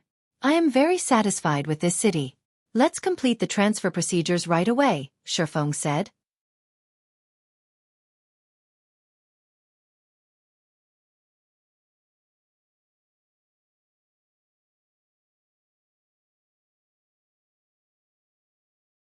Chapter 1524. Zero-Wing City. Once Xueqi agreed to start the transfer procedures, the Knight Captain revealed a dazzling, silver token and passed it to Xueqi. The token itself wasn't ornate, but the moment the Knight Captain revealed the item, the hall's mana began to gather around it, forming a magic barrier around the token. The magic barrier would prevent undesignated players from touching it. Esteemed City Lord, here is your City Lord's token. Once you carve the city's name on the token and we finish the registration, the city can officially open to the public. Knight Captain Yared explained as he admired the item in Xueqi's hand. The token's owner would have absolute control over the city. Not even city magistrates has so much authority. City magistrates were merely representatives the kingdom tasked to manage its cities. Throughout Star Moon Kingdom, only a handful of people controlled their cities and were acknowledged as lords in the kingdom. These NPCs' statuses were so high that even the king had to treat them respectfully. This wasn't the first time Xueqi had obtained a City Lord's token. As it rested in his palm, he taped on the magic array around the token. Immediately, a system window appeared before him, asking him for the city's name.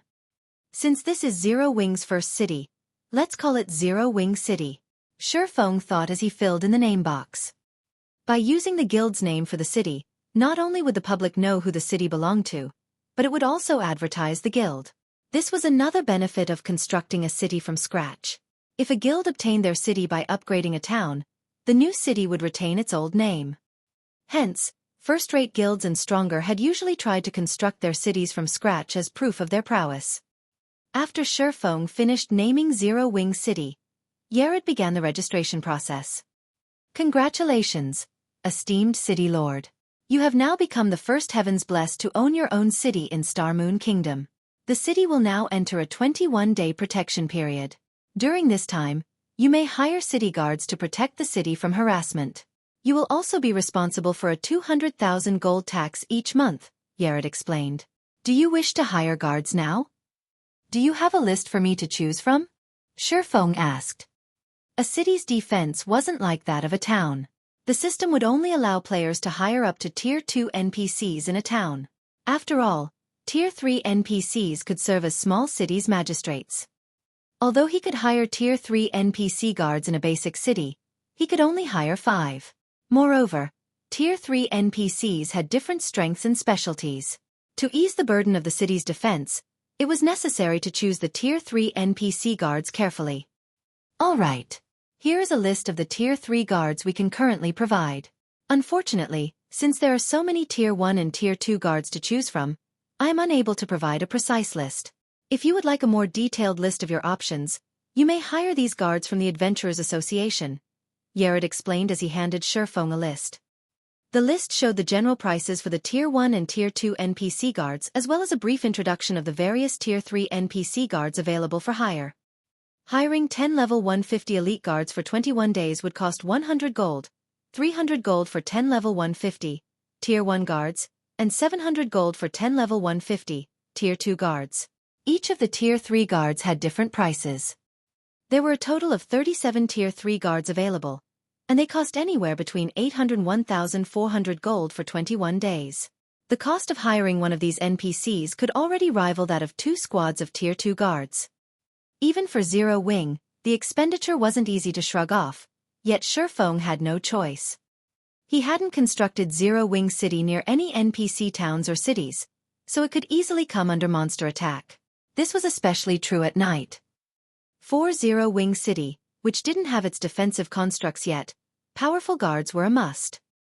Furthermore, Xueqi hadn't expected the rise of the Orc Empire, which had already turned its sights to bewildering Forest Town. The Maze Forest was the only thing standing between the town and Witch's Hill. On the off chance that the Orc army decided to attack Zero Wing City, Tier 1 and Tier 2 NPC guards wouldn't be able to fend off the attack. Only Tier 3 NPCs had enough of an advantage over the Orcs. Following which, Xueqi chose to hire 5 Tier 3 guards, 1 healer, 2 MTs, and 2 magical classes. Among them, the magical classes were the most expensive, each costing 1,300 gold. Each of these magical class NPCs had 2 Tier 3 large-scale destruction spells and a Tier 3 curse in their arsenal. I've decided to hire these 5. In addition, I wish to hire 800 elite guards, 150 Tier 1 guards, and 50 Tier 2 guards, Xueqi said, returning the list to Yared after making his decision. If Aqua Rose or Gentle Snow were present, they would have a heart attack over hiring so many guards. The cost of hiring NPC guards was much higher than NPC soldiers, yet Xueqi still chose to hire 1,000 NPC guards at once. But Xueqi knew the necessity of the decision. Cities were much larger than towns, and without enough NPCs, a city would be impossible to defend, and public security wouldn't be maintained. Moreover, as the city's environment was more beneficial than a town's, it didn't cost as much to hire NPC guards. If he hired this many guards in a town, it would drop Zero Wing's finances into the red. This was an advantage that the system provided when players constructed their own city from scratch. Alright. The total cost for the guards you've chosen is 21,000 gold. Once you've made the payment, the Adventurers Association will send them to the city, Yared said. Without hesitation, Xueqi handed 21,000 gold to the Knight Captain. Fortunately, he had recently posted plenty of rare materials he had obtained from Cold Wind City in Zero Wing's auction house. While he had been on Thunder Island, most of the materials had sold, and after deducting his base cost, he had made a profit of 33,527 gold. This was why he dared to hire so many Tier 1 and Tier 2 guards despite Zero Wing's current financial situation. Moreover, that was only the profit from the first shipment. After time passed, Cold Wind City's players would stockpile a ton of materials again. If he purchased and resold those materials, he would earn another 30,000 gold. This money-making speed even surpassed that of Stone Forest Town and the Candlelight Trading Firm. When Cold Wind City opened a path to the other NPC cities in the Ice Crystal world in the future, he'd make even more profit. It wasn't unlike owning his own gold mine.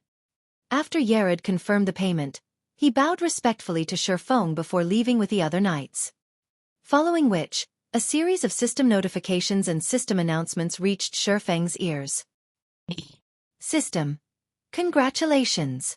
You are the first player in Star Moon Kingdom to own a city. Rewarding 300 Star Moon Kingdom reputation and Lord of Star Moon Kingdom title. System. Congratulations! Zero Wing City has become the first player city in Star Moon Kingdom. Rewarding 10,000 city popularity and 1 advanced restaurant design. System. Congratulations! Zero Wing City has become the first city to upgrade its power source. Rewarding 10,000 city popularity and 1 city conscription order. Star Moon Kingdom Region System Announcement. Congratulations to Zero Wing for becoming Star Moon Kingdom's first guild to construct a city. Rewarding 10,000 guild popularity and 50 guild influence.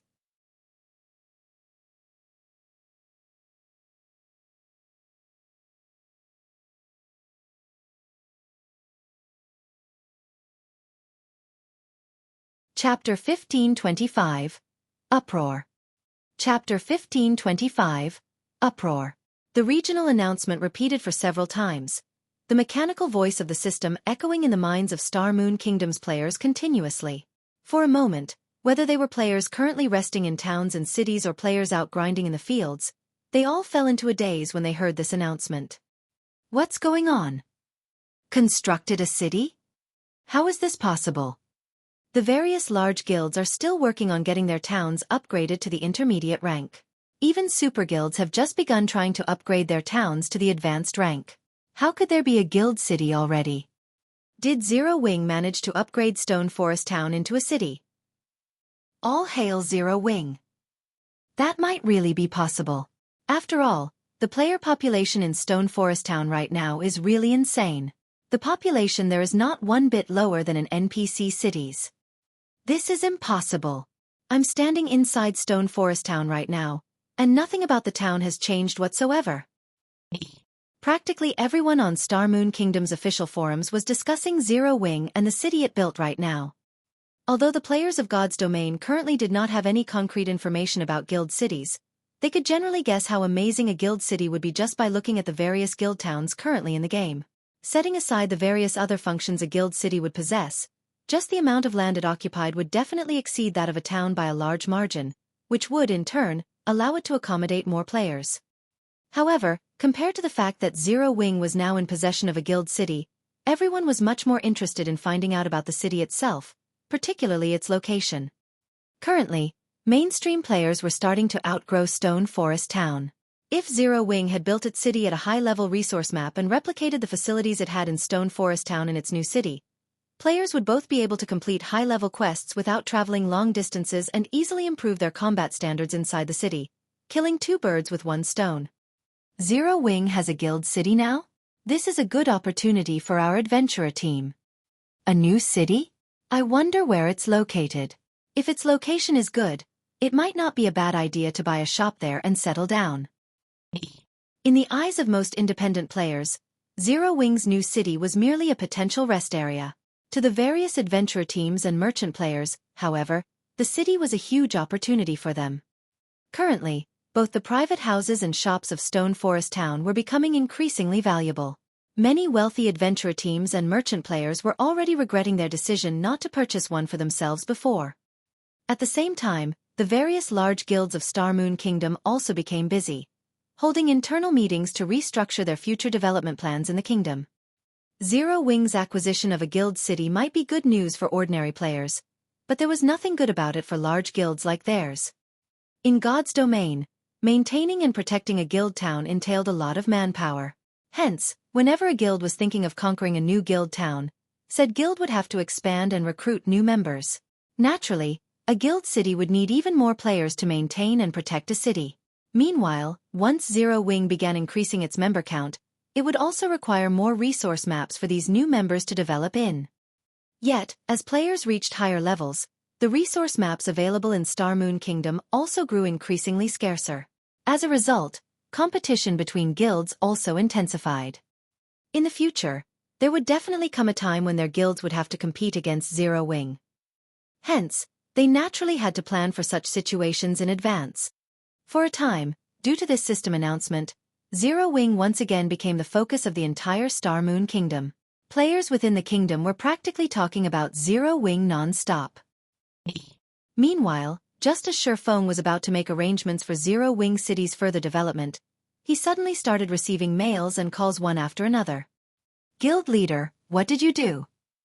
How did we get a new city? Gentle Snow was filled with both curiosity and excitement when she found out about the new guild city, and she could not help but send multiple messages asking Xueqi about the matter. Before this, she was just about to start challenging her Tier 2 promotion. However, she put it off temporarily when she received a report on this sudden development. She knew very clearly that Zero Wing currently had only 2 towns under its control. One of them was Stone Forest Town in Star Moon Kingdom, while the other was Hidden Mist Town in the Black Dragon Empire. Aside from these two, Zero Wing did not own any other towns. Yet, now, the guild had suddenly gained a brand new guild city. Old pal, your guild really knows how to hide its strength. Well, when are you free to sit down for a chat? Yuan Tixin had also sent Xueqi a message. Judging by his tone, he seemed to be very interested in Zero Wing's guild city. In fact, the Secret Pavilion wasn't the only guild that sent Xueqi a message. Even Phoenix Rain had sent a congratulatory message as well as expressed her surprise at finding out about this news. Guild leader, you finally picked up. Right now, Our residence at Stone Forest Town is being swarmed by adventurer teams and merchant players. They all wish to partner with Zero Wing. In addition, several companies also want to meet with you to discuss investment opportunities, Aqua Rose said with a bitter smile on her face. Although Aqua Rose had known about the new city, Melancholic Smile was the one tasked with managing all matters relating to the city. Hence, Aqua Rose had not tried prying too deeply into those matters. After all, the amount of money required to construct a city would no doubt be astronomical. In her opinion, it would definitely take some time before they would accumulate enough funds to complete the city's construction. Thus, she had never imagined that the city would be completed so soon. This sudden development had caught her completely off guard. Right now, even people from her family were frantically contacting her and asking about the Guild City. Her family hoped to be able to purchase a virtual store once the city was officially open to the public. This situation put her at a loss on what to do, as it was not in her place to make decisions on such important matters. Set those matters aside for now. First, have Candlelight's architects stop what they're doing and have them prepare the materials on the list I'll be sending to you in a moment. Once they have everything ready, bring them to Zero Wing City. While you're at it, bring some elite members with you as well, to deal with the management work of the city. Xueqi could guess the situation on Aqua Rose's side right now. After all, he was mostly facing the same. However, he had just completed the handover procedures for Zero Wing City. Right now, their priority was to have the necessary infrastructure set up in Zero Wing City. Otherwise, they would simply be inviting ridicule should they open up an empty city to the public. Very well, I'll get to it right away. Aqua Rose nodded. She could not help looking forward to seeing the newly constructed Zero Wing City. After Xueqi finished assigning tasks to Aqua Rose, he quickly made his way to the guild residence in Zero Wing City. Compared to the guild residence in Stone Forest Town, the residence here was much more luxurious. Located in the central district of the city, it took up 1/5 of the available land there. Something possible only in a guild city. In NPC cities, a guild residence could occupy only a small area. Normally, one would be fortunate to be able to fit 10 or 20,000 players inside the residence. As for the residence in Zero Wing City, even if 50,000 players were present inside the residence at the same time, there would still be plenty of space to spare. Following which, Xueqi took out the guild residence teleportation magic array he had prepared beforehand and set it up inside the guild hall. If the guild residence did not possess a teleportation array, guild members would not be able to teleport directly to the city. This was also the reason why Aqua Rose did not simply teleport to the city to meet up with Xueqi. Currently, although everyone in the guild had already found out about Zero Wing's new city, they could not visit it. They could only wait until Xueqi was done setting up the teleportation array. Once Xueqi set up the teleportation array, he made a slight adjustment to its permissions, allowing only guild members with a certain level of authority to teleport to the city, to avoid unnecessary trouble that would disrupt the city's construction speed. After he settled the matters that required immediate attention, he sat down in his office to catch his breath. While resting, he opened up his bag and took a look at the advanced restaurant design and city conscription order he received from the system. He had heard about these two items in his previous life. However, he had never personally seen either of them before. He had never thought that he would actually receive these two items just by constructing Zero Wing City. These were truly an unexpected harvest.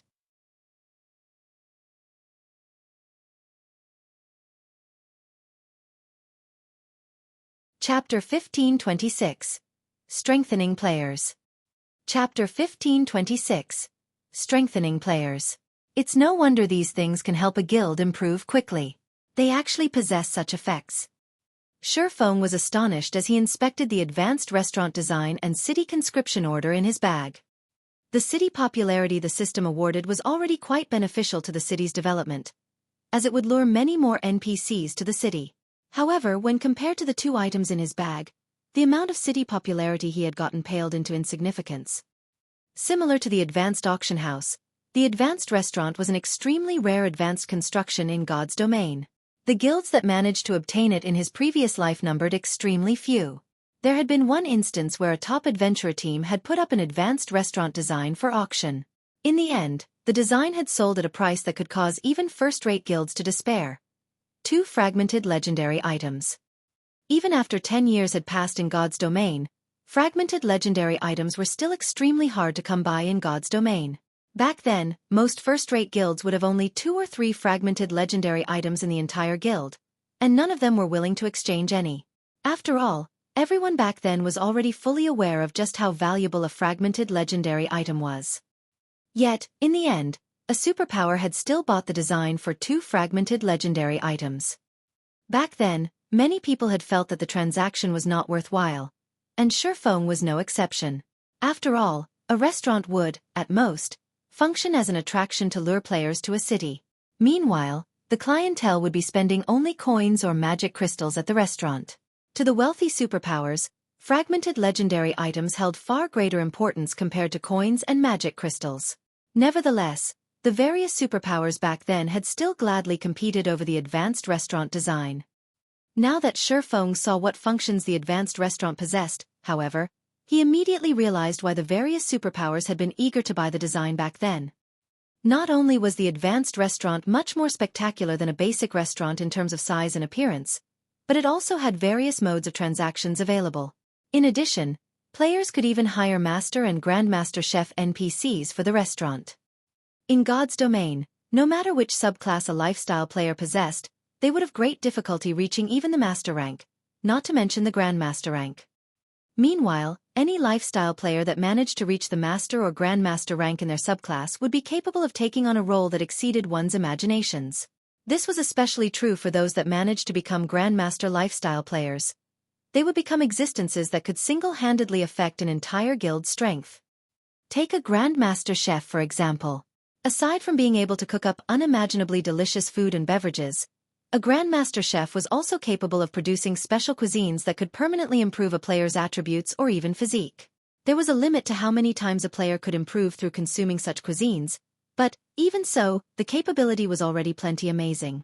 After all, aside from upgrading to better weapons and equipment, players had almost no other method to improve their attributes and physique significantly. However, a Grandmaster Chef was capable of continuously strengthening players by producing various special cuisines. Although there was a limit to how much one could improve through consuming special cuisines, according to the rumors, when a player reached that limit, the additional attributes and physique they obtained could rival even that of a fragmented legendary item. Of course, the requirements to construct the advanced restaurant were also very high. At the very minimum, the advanced restaurant had to be built in a basic city. Aside from that, the architects building the advanced restaurant needed to be of sufficiently high standards, as they had to inscribe various kinds of runes. Finally, the advanced restaurant called for many different types of rare materials in its construction, including 1,000 pieces of mana oregon. By Xueqi's estimates, the total construction cost would be around 10,000 gold. As for the city conscription order, it was also a very valuable item. When used, it allowed a city to recruit a powerful NPC soldier with high growth potential. Meanwhile, the better developed a city was, the greater the city conscription order's effects would become. In the past, there was one guild that actually managed to recruit a Tier 4 Great Wizard through a city conscription order, when it was normally extremely rare for a city to manage to get even a Tier 2 NPC soldier. As for Tier 3 NPCs and above, it was practically impossible to recruit one without external aid such as the Heroes chapter and the city conscription order. Not to mention, a Tier 4 Great Wizard was much more powerful than other classes when it came to defending a city. It should be appropriate to use this thing once Zero Wing City is set up properly and the total population stays at 1.5 million long term. Xueqi grew a little excited as he looked at the city conscription order. If he really managed to recruit a Tier 4 NPC to protect the city, it would truly be perfect. Meanwhile, over at Stone Forest Town, Aqua Rose was rapidly gathering elite members and architects. When Aqua Rose announced that she would be bringing some players to garrison the guild's new city, the entire guild had gone into an uproar. Vice Guild Leader, I want to apply. Crap. It's actually true. Our guild really does possess a city. Fortunately, I joined Zero Wing early on. Had I waited to do so only after the guild obtained a city, the requirements to join the guild would definitely have been much higher. I know, right? Previously, a friend of mine was debating on whether he should join Zero Wing or King's Return. In the end, he chose to develop himself in King's Return. If he finds out that Zero Wing already has a city, something not even super guilds like King's Return possess, he will definitely die from regret. When Zero Wings members heard Aqua Rose's announcement, they immediately started applying to join the new city's daily maintenance workforce in a frenzy. In reality, though, they were trying to use this opportunity to take a look at the new city as well as find out where it was located. In less than 10 minutes, Aqua Rose managed to gather 3,000 elite members and 200 architects. I've already provided you all with the permission to transfer to the new city. After you arrive there, start the daily maintenance work and manage the NPCs that are coming into the city. If you can't manage some of the incoming NPCs, notify the nearest NPC guard. If none of you have any problems, you may transfer over right away, Aqua Rose said after talking about the tasks everyone would be doing once they arrived at the new city. Whether one constructed a new town or city, the first thing they needed to do was deal with the influx of NPCs. After all, players were not allowed to stop NPCs from entering guild towns and cities. Only in the event where players had managed to catch an NPC in the commission of a crime or could identify them to be wanted criminals could they expel said NPC from their town or city. Meanwhile, there would also be plenty of NPCs belonging to the dark forces mixed among the ordinary NPCs entering the city. If the guild could properly manage the security of the city's popularity would rise at a faster rate. Conversely, if it failed to maintain the security of the city's popularity would decrease. Hence, maintaining the security of the city during the city's early stages required a large number of players. Only after stabilizing the city's security could the guild open the city to players. After Aqua Rose was done speaking, the players she gathered inside the guild hall began purchasing the guild transfer scroll for Zero Wing City before promptly disappearing from the hall. This scene inspired strong envy in the other guild members present inside the guild hall. Although it was said to be city maintenance work, it was similarly a quest. If players could capture a dark NPC inside the city, they would receive plenty of EXP and GCPs. Doing this quest was much more profitable than grinding monsters out in the fields. Elsewhere, when the upper echelons of the various major powers of Star Moon Kingdom learned of the movements of Zero Wings members, their expressions turned indescribably grim. Immediately have people look for Zero Wings City. Find out where it's located no matter what. To the various major powers of Star Moon Kingdom, the whereabouts of Zero Wings' new city was critical. If its location was somewhere close to them, they would have no choice but to shift their focus of development. At the same time, there were also some guilds that began having designs on Zero Wings' new city. For a time, the various major powers all began dispatching a large number of people to locate Zero Wings' new city. Meanwhile, inside the guild residence in Zero Wings City, numerous flashes appeared inside the guild hall as a large group of players teleported into the city. Zero Wings City. This place is our guild city? When everyone exited the guild hall, they were momentarily dumbfounded by what they saw. Although they knew that the new city would definitely be much better than Stone Forest Town, they never thought the city would be such a spectacular sight. The difference between Zero Wing City and Stone Forest Town was like the difference between heaven and earth.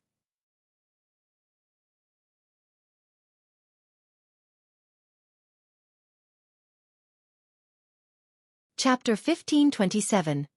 Guild's New Benefits. Chapter 1527. Guild's New Benefits. This place is our guild's new city. The mana density here is amazing. Although it's still no match for Stone Forest Towns, with this place being so large, at least the city won't be as crowded as Stone Forest Town. Wait, something's not right. Look around. There doesn't seem to be any magic towers here. The mana present here should be something the city naturally gathered by itself. What? A city is actually so much stronger than a town. If magic towers are constructed inside the city, won't the mana density here become much higher than even Stone Forest Towns?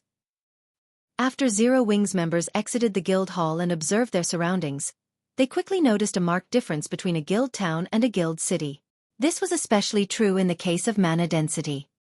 Everyone was already sure that Zero Wing City would become overcrowded with players. Just how much resources did the guild leader invest in building this city? Aqua Rose was indescribably shocked when she looked at the city around her. Although she knew that a guild city would be much better than a guild town, she had never thought the disparity would be to such a degree. With the high mana density in the city would attract not only a large number of expert players to visit but also lifestyle players. In the future, there would be no need to worry about Zero Wing being unable to recruit capable experts and lifestyle players. After a moment of shock and awe, Aqua Rose had the elite members she brought begin accepting the city's patrol quests. As for herself, she took the 200 architects to meet up with Xueqi at an empty plot of land in the city. Guild leader, I've brought all the available architects in the candlelight trading firm over already, Aqua Rose reported quietly as she looked at Xueqi, who was currently surveying the terrain of the city. They're all here. Xueqi muttered to himself as he sent a glance at the architects standing some distance behind Aqua Rose. Nodding in approval, he continued, "Advanced architects, come forward." Immediately, 40-odd players stepped forward nervously. Among them, nearly 30 were male and over a dozen were female. Although the levels of these players ranged between 24 to 35 only, if placed in a first-rate guild, any one of these players would definitely receive VIP treatment. In the candlelight trading firm, however, they were merely normal members. After all, the candlelight trading firm already had master lifestyle players at the helm. Compared to them, advanced lifestyle players were insignificant existences. Meanwhile, when these advanced architects looked at Xueqi, who had disguised himself using the demon mask, their eyes were filled with reverence and excitement. After all, the man before them was none other than Black Flame, the guild leader of Zero Wing. At the same time, he was also the #1 expert of Star Moon Kingdom. They might have the qualifications to act proudly in front of the guild leaders of any other guild. After all, those guild leaders were definitely no match for themselves in terms of subclass development. However, it was a different story for their own guild leader. Even in terms of subclass development, their guild leader was an existence they had no choice but to look up to. The reason for this was their knowing that their guild leader had already become a master forger some time ago. Now, one could say that he was the bona fide #1 forger in Star Moon Kingdom. Excellent. From now on, you all will be tasked with constructing Zero Wing City's advanced constructions. If any among you isn't an inner member, you can come to me to sign the contract to become one. If any of you does not wish to become an inner member, you may return to the group behind. Xueqi was considerably surprised at the number of advanced architects present. He had not expected that after not seeing Melancholic smile for some time, the woman had actually recruited many more advanced architects. Moreover, among the advanced architects present, he managed to spot 3 familiar figures. One of them was a middle-aged man named Happy Mo, who looked to be in his 40s. He wore a monocle and radiated an indescribably calm feeling. The second person was a muscular youth named Boiled Fish, who carried a scimitar on his back. As for the last one, she was a short-haired beauty named Wind Chimes. In the past, all 3 of these players were very famous architects in Star Moon Kingdom. To be precise, they were part of the top 10 architects in Star Moon Kingdom. Only, these 3 players all belonged to first-rate guilds. Xueqi had never imagined that these 3 people had actually joined Zero Wing this time. Among the 3, Happy Mo was the strongest. In the past, he had constantly pushed his limits in order to become a Grandmaster. Unfortunately, the rank of Grandmaster was not easily attained. At the very least, the amount of help a first-rate guild could provide towards reaching this rank was minimal. Happy Mo had never managed to become a Grandmaster architect. After everyone heard Xueqi's words, most of the advanced architects that had joined the candlelight trading firm recently chose to sign the contract right away. Only Happy Mo, Boiled Fish, and Wind Chimes remained hesitant, exchanging glances with each other. After a moment, as if having come to an agreement, they nervously turned to look at Xueqi. Guild leader, if we become inner members, can we use our GCPs to exchange for a private house inside the guild city? Happy Mo, who was the eldest among the 3, stepped forward and asked carefully. Although Xueqi looked younger than himself, the feeling the man gave off was akin to that of a prehistoric beast. While standing in such close proximity, Happy Mo found himself growing breathless. In the past, when he heard others mentioning such a reaction, he had simply taken their words as jokes. Only after personally experiencing this feeling did he realize that those words were no joke. At this moment, he felt as if he would be doomed forever if he made even the slightest mistake. Upon hearing Happy Mo's question, everyone nearby could not help but perk up their ears. They never thought that Happy Mo would be so courageous as to propose such a demand to the guild leader. Are you all interested in the private houses of Zero Wing City? Xueqi asked as he looked at Happy Mo's group of 3. The environment here is quite good. I feel that if it is here, my research would be more successful, Happy Mo stated. boiled fish and wind chimes nodded their heads in agreement. Initially, the three of them had considered living in Stone Forest Town. However, after taking a look at Zero Wing City, they felt that this place was much better. Even if the mana density in the city was not comparable to Stone Forest Towns right now, they had a feeling that Zero Wing City would very quickly surpass Stone Forest Town as time passed. That's not a bad suggestion. Since you've already raised it, I'll use this opportunity to talk about the new benefits Zero Wing and Candlelight will be offering. From now on, members may use their GCPs to exchange for private houses in the guild's towns and cities. However, there is a restriction, which is that only elite members of Zero Wing and official members of Candlelight are qualified for this exchange. As for the pricing, you can ask Melancholic about it in a while, Xueqi said. In reality, the matter Happy Mo had raised was a problem commonly seen in the past. After all, whether it was a guild town or city, the amount of land available was limited. Generally, guilds would try to attract as many visitors to their towns or cities as possible. At the same time, in order to maximize the town's or city's income, they would construct only a small number of private houses, opting to build hotels and other facilities instead. Hence, private houses could not simply be bought just because one had the funds to do so. This was especially true for popular towns and cities. However, in order to attract and recruit independent experts and capable lifestyle players, guilds would still build some private houses to use as bait, making them available for exchange using GCPs only. When Xueqi mentioned about this new benefit, cheers immediately erupted from the crowd before him. What? The guild leader is so generous. All hail the guild leader. Ha ha ha. With this, I will also have an opportunity to own a private house in Zero Wing City. When I get one, my friends will definitely die of envy. Currently, the various large guilds were all trying to earn as much money as possible from their guild towns to further develop themselves. Hence, they would only construct a few private houses for show. It was simply impossible for guilds to offer these private houses as a guild benefit. As for the private houses in popular guild towns, even guild upper echelons might not be able to get their hands on one. Yet now, lifestyle players like themselves actually had the opportunity to exchange for private houses in Star Moon Kingdom's #1 town and #1 city. They felt as if they were dreaming right now. Although they also knew that the price would not be low, at the very least, they had a chance, a much greater chance of obtaining one than if they were an outsider. If news of this matter were to spread, it would no doubt cause a commotion in the entire Star Moon Kingdom. Even the neighboring kingdoms and empires might be affected. Xueqi faked a cough to silence the excited crowd before him.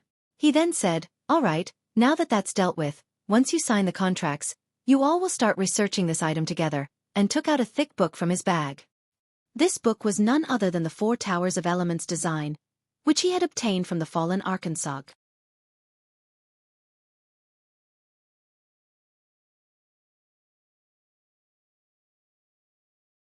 Chapter 1528. Hidden Promotion Condition. Chapter 1528. Hidden Promotion Condition. When Xueqi revealed the thick tome, the architect's eyes glowed. This is an advanced construction design. Ordinary players might not understand what kind of design Xueqi had shown them, but these weren't ordinary players. They stood at the apex of Star Moon Kingdom's architects. An ordinary construction design only consisted of several sheets of paper. Meanwhile, designs with enough pages to become books were advanced construction designs. The thicker the book was, the more difficult the design would be to construct. Unlike the buildings in the real world, God's Domain's advanced constructions required secret runes and magic arrays. If these were imperfect in the slightest way and couldn't connect, they wouldn't function and would have to be redrawn. Fortunately, the entire pattern wouldn't need to be redrawn if mistakes occurred with some runes or arrays. Players simply needed to rework the failed symbols and sacrifice a few extra materials. However, since the necessary materials were precious, the guild would feel a slight sting in its pockets if an architect failed too many times. Meanwhile, what truly excited these architects was the fact that every advanced construction design had a unique set of secret runes for players to learn. Learning these secret runes would help them when they design their own in the future. They would then have an easier time climbing to the master rank. Guild Leader, while we can complete the foundation of the Four Towers of Elements, I'm afraid the magic arrays for the core part are too complex. They are at least advanced magic arrays. We aren't capable of drawing them right now. After taking a look through the Elemental Towers design, Happy Mo discovered the design's most challenging aspect. Although they frequently researched magic arrays, they were only capable of completing basic magic arrays at the moment. They were still some time from being able to draw intermediate magic arrays. Meanwhile, the 4 Towers of Elements core required advanced magic arrays, which were used to harvest energy within the 7 luminaries crystals. Architects of their rank weren't yet capable of achieving this feat. Your task is to build the tower's foundations. I'll draw the magic arrays for the cores. You just need to deal with the secret runes and magic circuits, Xueqi explained. You'll draw them, guild leader? The lifestyle players were stunned when they heard Xueqi's plan. They stared at the man as if he were a monster. Not only was Xueqi a master forger, but he could also draw advanced magic arrays. How were they supposed to compare to someone like this? What these players didn't realize was that players had to learn to draw magic arrays to develop their subclasses. In the past, players had only discovered this fact after reaching level 100. Regardless of the subclass, players would encounter magic arrays as they increased their lifestyle ranks. Only, the difficulty varied depending on the subclass. For example, forgers, alchemists, and engineers needed to be able to draw intermediate magic arrays at the very minimum if they wanted to reach the master rank. The requirement was even higher to become a grandmaster. When crafting a higher quality item, the production process would require more mana. Without a magic array to help guide the mana to the item, the production process would fail. Because of this, the various large guilds fought over the rare magic array designs, particularly the high-ranked ones. This was also why powerful lifestyle players preferred to join powerful guilds. As an individual, not only was it difficult to obtain high-quality materials in large quantities, but it was also extremely difficult to collect a large variety of magic array designs. Such a task required sufficient strength and a large number of players. This was the reason that the various kingdoms and empires restricted the circulation of magic array designs. Aside from the 4 Towers of Elements design, Xueqi had also revealed the advanced restaurant design and instructed the advanced architects to research it together. With this, they could improve their secret rune standards far more quickly and complete the 4 Towers of Elements with more precision. Seeing this, the other architects present could not help their envy. Now, they were even more eager to reach advanced rank. After all, there was a massive difference between the amount of GCPs they could obtain from constructing an advanced construction and a basic construction. Moreover, Xueqi had stated that as long as they qualified and had enough GCPs, they could purchase a private house in Zero Wing City. Following which, every architect went into action. While the advanced architects focused on the 4 Towers of Elements, the other architects focused on the hotels, bars, private houses, shops, the battle arena, and other basic constructions.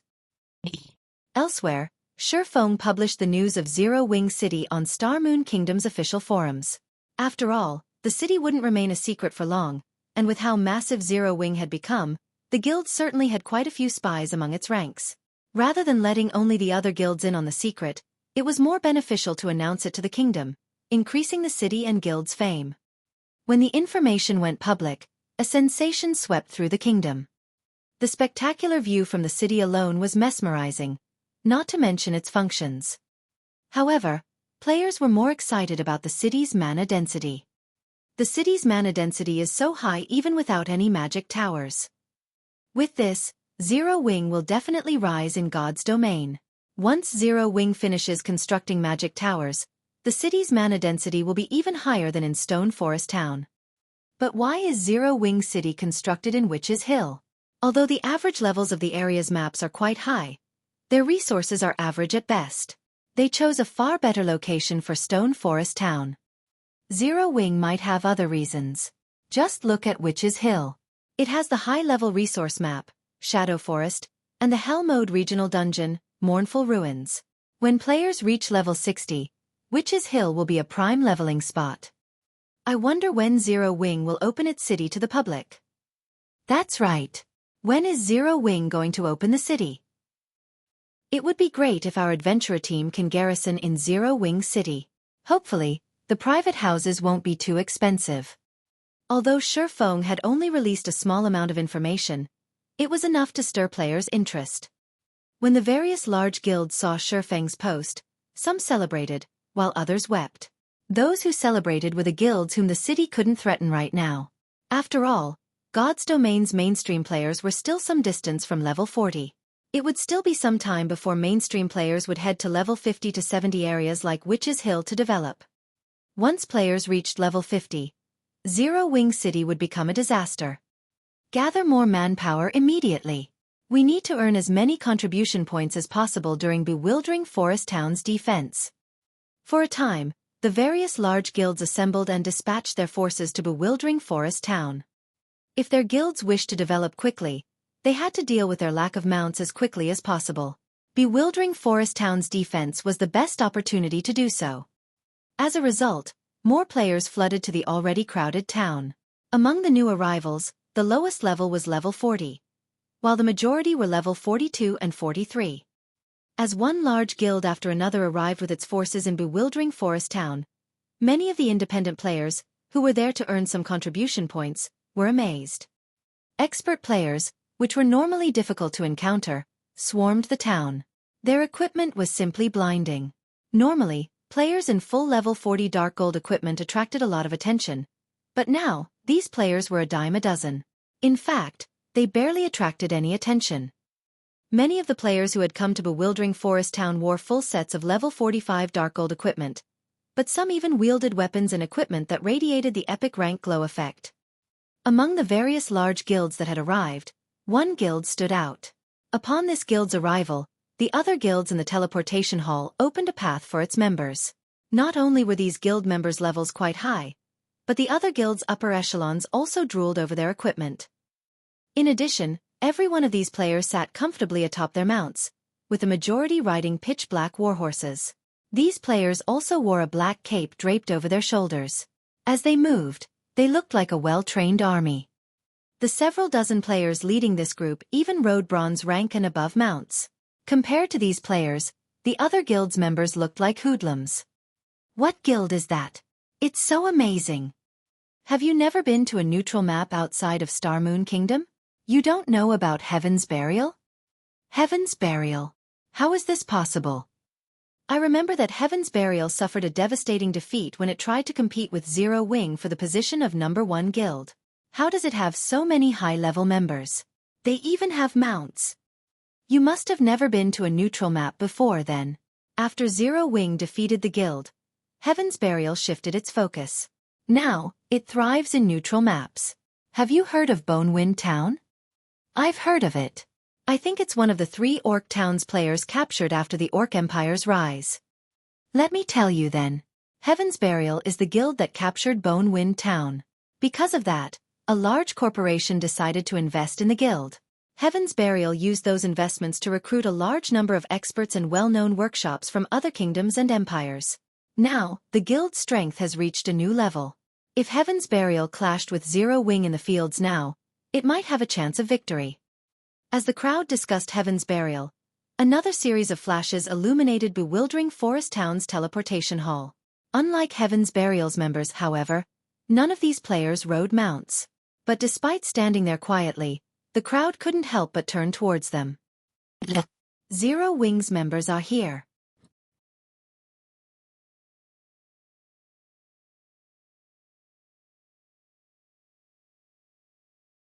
Chapter 1529.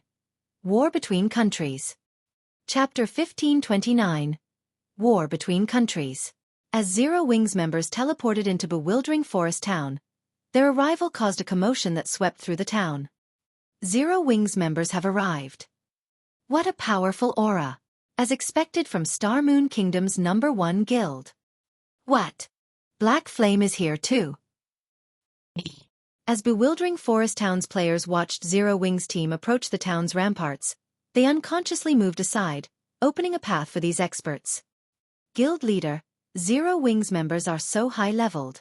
They're all level 45 and above. The Star Alliance's Flourishing Willow couldn't help but gape at Zero Wing's team. Wait, look.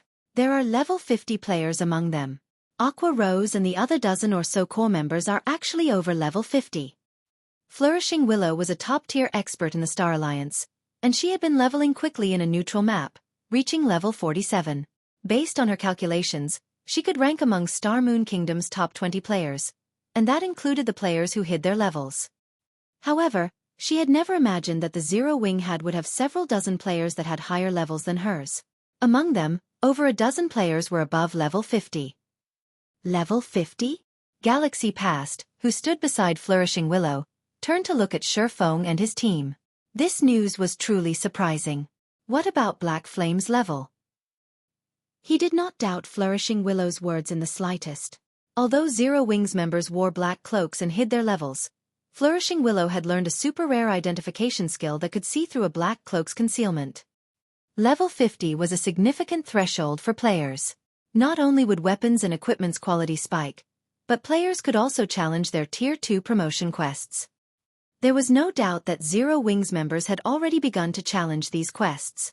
Given enough time, they could even start raiding level 50, 100-man Hell Mode team dungeons and super large-scale team dungeons. It was what all the various large guilds focused on right now. It was relevant to their guild's development due to the various special construction designs and construction upgrade orders that dropped from these dungeons. I can't see it, Flourishing Willow said, shaking her head. I don't know why, but when I try to inspect him with my skill, all I get is an unknown. Black Flame must have a high-rank concealment tool on him. At most, my skill can see through ordinary concealment tools. As expected of the individual, even the secret pavilion takes care around, but at least we know a portion of Zero Wing's strength. Galaxy Past could not help his rueful sigh. He truly found it hard to imagine that in just a few short months, Black Flame and Zero Wing would transform from unknown existences into Star Moon Kingdom's current giant. He shot Heaven's Burial's members a glance as they took their positions on another section of the town's ramparts. Galaxy Past had to admit that Star Moon Kingdom was an ominous area. Not only had it given birth to an existence like Zero Wing, but it had also been the birthplace of Heaven's Burial. For a while now, Heaven's Burial had enjoyed great success in the Orc Empire's neutral maps. Now that it had the financial support of a large corporation, its overall strength even exceeded first-rate guilds like the Star Alliance. With Zero Wing and Heaven's Burial fighting over Star Moon Kingdom, Galaxy Past had been forced to give up on his endeavors in the kingdom, shifting his focus to different kingdoms. If the Star Alliance had continued to compete with these two guilds, it might not even retain its status as a first-rate guild by the end of the year. Meanwhile, on Heaven's Burial's side of the rampart, Guild Leader Singular, is that the Zero Wing you mentioned earlier? A muscular man with a blood-red cape and a white bone scimitar on his back asked as he watched Xueqi and the others. Singular Burial nodded. It's no wonder why Zero Wing can thrive in Star Moon Kingdom. It has so many level 45+ players. Their team can practically rival a super first-rate guild's main force, the muscular man said, smiling. Guild Leader Singular, why don't we use this opportunity to annihilate their group? If Star Moon Kingdom's players heard this muscular man's question, he'd be labeled a fool. However, when Heaven's Burial's members heard the man's words, their response was matter of fact. Young Master Lei, please don't act so rashly. The city's defense is our current goal. We'll have plenty of opportunities to take care of Zero Wing in the future, Singular Burial hurriedly stated. Zero Wing won't be able to continue prancing around for much longer. The muscular man before him was none other than Lei Jingyang, the heir of the corporation backing Heaven's Burial. He was also the virtual gaming world's famous young Master Lei. Lei Jingyang had established the Thunder Workshop, one of the top workshops in the virtual gaming world. Super First-Rate and Super Guilds even commissioned the Thunder Workshop's help on occasion. Although the Thunder Workshop only had several hundred members, every member was an expert Lei Jingyang had personally poached from various organizations. The Thunder Workshop had also performed miracles in multiple virtual reality games and stood against super guilds. At one point, numerous Super First-Rate and Super Guilds had even entertained the idea of taking out the workshop. However, Lei Jingyang's identity was extraordinary. Considering that and how powerful the Thunder Workshop was, these superpowers eventually dismissed this notion. Once Lei Jingyang had joined God's domain, he had become unstoppable. With the support of his corporation, he quickly increased his workshop's member count to several thousand and achieved plenty of feats in the Fire Dragon Empire, one of the 4 great empires in God's domain. Naturally, Lei Jingyang earned his arrogance, even when facing Zero Wing. Singular Burial was absolutely certain that if he didn't stop Lei Jingyang now, bewildering Forest Town would become a bloodbath later. All right. But if Zero Wing gets too close, don't blame me for killing a few of them, Lei Jingyang said, fighting spirit flashing in his eyes as he scanned Shifeng's group. Singular Burial was speechless when he saw Lei Lingyang's excitement. He knew that this man wasn't specifically targeting Zero Wing. He simply wanted to fight its experts. His attitude was well known in the virtual gaming world. In fact, Lei Jingyang had even challenged a super guild's guild leader in the past. Meanwhile, as Shifeng led Zero Wing's members to one of the massive ramparts around bewildering forest town, he noticed Heaven's Burial, a little surprised by what he saw. Guild leader, is there something peculiar over there? Fire Dance asked when she noticed Shifeng staring at Lei Jingyang's group. It's nothing. I just realized how deep Heaven's Burial's roots are, Shifeng said, chuckling. After one last look at Lei Jingyang, he stopped caring about Heaven's Burial's group entirely. He knew something about Lei Jingyang. In the past, the man had been known as the Tempest War God in God's domain. Backed by the corporation behind him, Thor's Hammer, the guild he established in God's domain, had gained public recognition as a super first-rate guild just 3 years after its creation. Shifeng had never expected to find this man among Heaven's Burial's people. Just as everyone quietly observed the various major powers in bewildering forest town, the sky above and around the town abruptly darkened. Suddenly, thousands of orcs began to march out of the forest a short distance away from the town. For a moment, the combined bloodlust the orcs radiated caused the players standing on the town's ramparts to shudder involuntarily. Moreover, these orcs were all above level 40, with the highest at level 65. There was no lack of Grand Lord-ranked orcs amidst the army, either. What is this? The scene stupefied every player watching. In this moment, the players on the ramparts finally understood what war truly meant. Even Zero Wing's members, who had taken part in multiple siege wars, could not help their shock. The siege wars they had experienced were a joke compared to the force they were about to face. In the face of this orc army, even 500,000 evil beasts would be child's play. Unlike the evil beast army, these orcs moved in well-organized rows.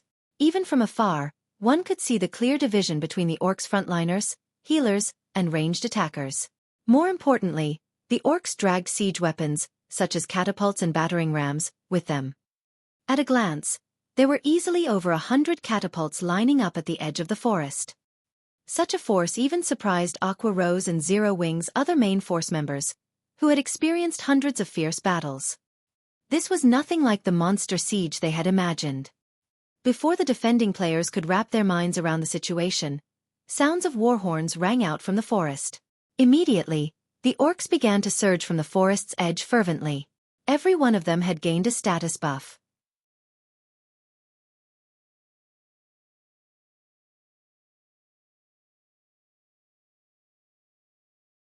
Chapter 1530. Despairing Gap. Chapter 1530. Despairing Gap. Why are there so many monsters? Is this really a monster siege?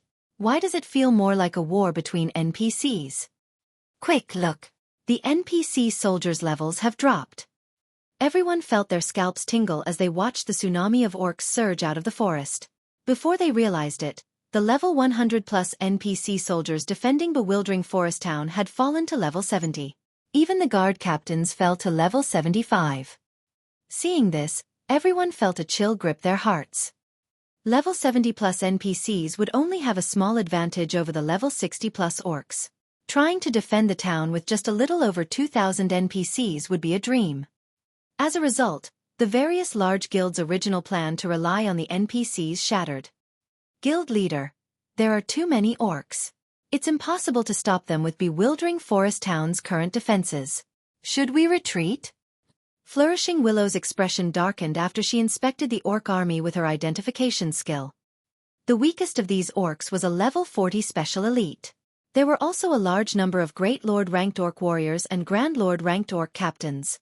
Most importantly, this army was marching towards the town from 3 different directions, and level 65 mythic-ranked orc generals led the siege on each side. This level of combat power simply could not be stopped by a weakened town's defenses. The only defensive structures the town had were arrow towers, which were far weaker than catapults. In such a situation, trying to stop several million orcs with 300,000-plus elite players was a joke. Let's wait and see. If victory is impossible, we'll retreat. Even Galaxy Past felt the building pressure. He had assumed that this battle would devolve into a struggle for boss kills, but just defending the town against the low-ranking orcs would be a miracle, much less trying to compete for the mythic bosses. Whoever tried to fight the bosses while surrounded by so many orcs would be begging for death. The other guilds also adopted a wait-and-see attitude. Suddenly, over 100 massive fireballs began to rain down on bewildering forest town. Crap! Dodge the attacks! The various guilds' upper echelons shouted, their expressions darkening when they saw the fireballs. The fireballs had come from the distant catapults. If players were struck by the catapult's attacks, there would only be one outcome: death. Although players tried to move out of the attack's trajectory, over 300,000 players had gathered in bewildering forest town. The town was so cramped that even normal movement was difficult. As a result, these players could only watch as the massive fireballs descended. Boom, boom, boom. A series of explosions echoed throughout bewildering forest town. Before the fireballs struck the town's defensive magic array stopped and scattered the attack. However, as a result of the explosions, the barrier shook violently and began to crack. Fortunately, due to its supply of mana, it recovered quickly. Everyone in the town breathed a sigh of relief. Had the 100+ fireballs landed, the consequences would have been unimaginable. However, as the magic barrier dealt with the fireballs, the orcs and their battering rams reached the edge of the barrier outside of the town's ramparts. They attacked. As a considerably fortified town, magic runes strengthened the town's ramparts, and these walls could take more punishment than the magic barrier.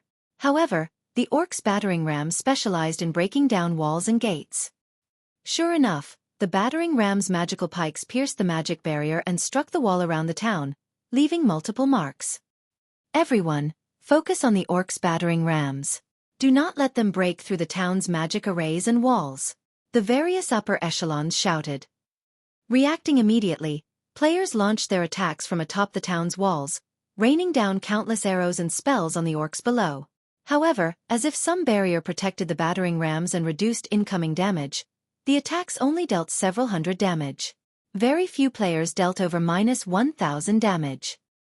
This amount of damage barely affected the special elite ranked orcs, who had several 100,000 HP, much less the chieftain, lord, and great lord ranked orcs, whose HPs were in the millions. Even when the players launched large-scale destruction spells and AoEs, the effects weren't ideal. At most, these attacks removed some of the special elites. The chieftains and above were still alive and kicking even after the bombardment. As a result, the magic barrier's energy reserves steadily decreased. Although the orcs' attacks were within the range of the defensive magic array's endurance, the large number of orc attacks quickly depleted the magic barrier's energy reserves. Furthermore, the battering ram's relentless attacks had already begun to crack the town's walls. In contrast, the defending players had only eliminated a small fraction of the army despite their constant assault. The orc army still covered the plains around the town as far as the eye could see. The catapult's constant bombardment also illuminated the night sky above bewildering forest town.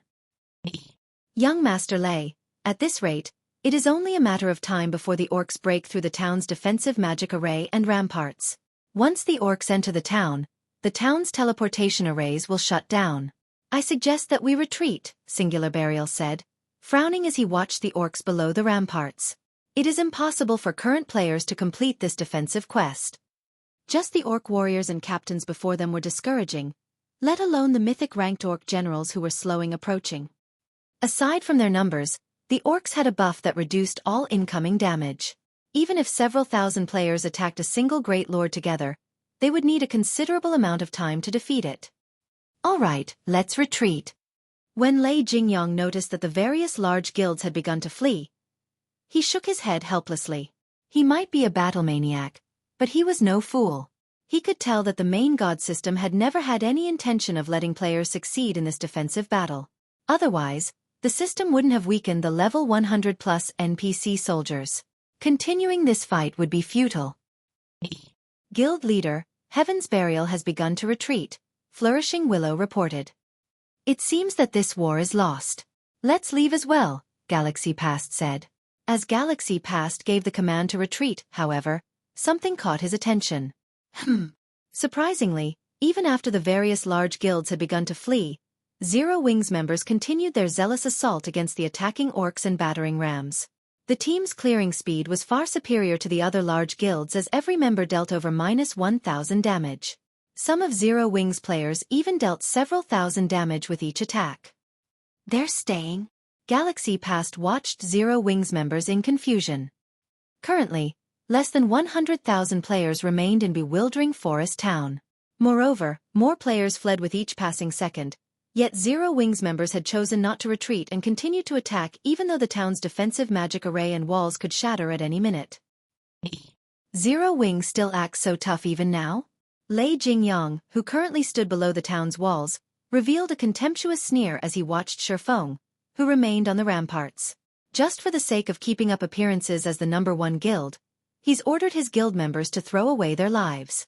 It seems that Zero Wing isn't as impressive as they say.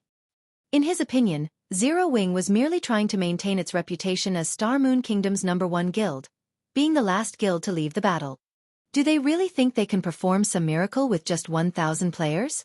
Young Master Lei, let's leave. Singular Burial laughed as he moved towards the town's teleportation hall. Following which, one guild after another left the town. In minutes, only Zero Wing remained. Guild leader, the other guilds have left, Aqua Rose reported as she inspected Bewildering Forest Town's situation. Only Zero Wings members occupied the town. Good. Let's begin. Shifeng then turned to Cola beside him, and said, Cola, Turtledove, Yi Wumian, you three will be the lead MTs. We're targeting the Orc Warlord. Although he did not have any experience dealing with Orc sieges, he had watched several videos of such in the past. The fact that the Orcs had dispatched this massive of a force to deal with Bewildering Forest Town didn't surprise him in the least. In fact, he had expected it. After all, this was a war between countries. It wouldn't be unexpected if the battle dragged on for several days. However, there was a method to end this war swiftly. Slay the enemy commander. This method might be difficult for other guilds, as even approaching the enemy commander was nearly impossible, but it wouldn't be difficult for him. Following which, Shifeng activated Spatial Gate, aiming for the Orc army's temporary base of operations at the army's rear.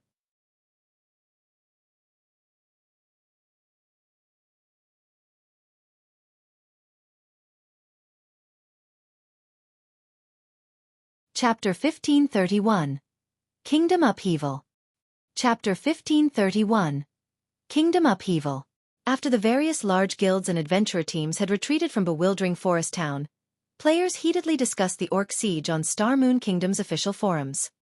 The uploaded recordings of the siege war shocked everyone in the kingdom.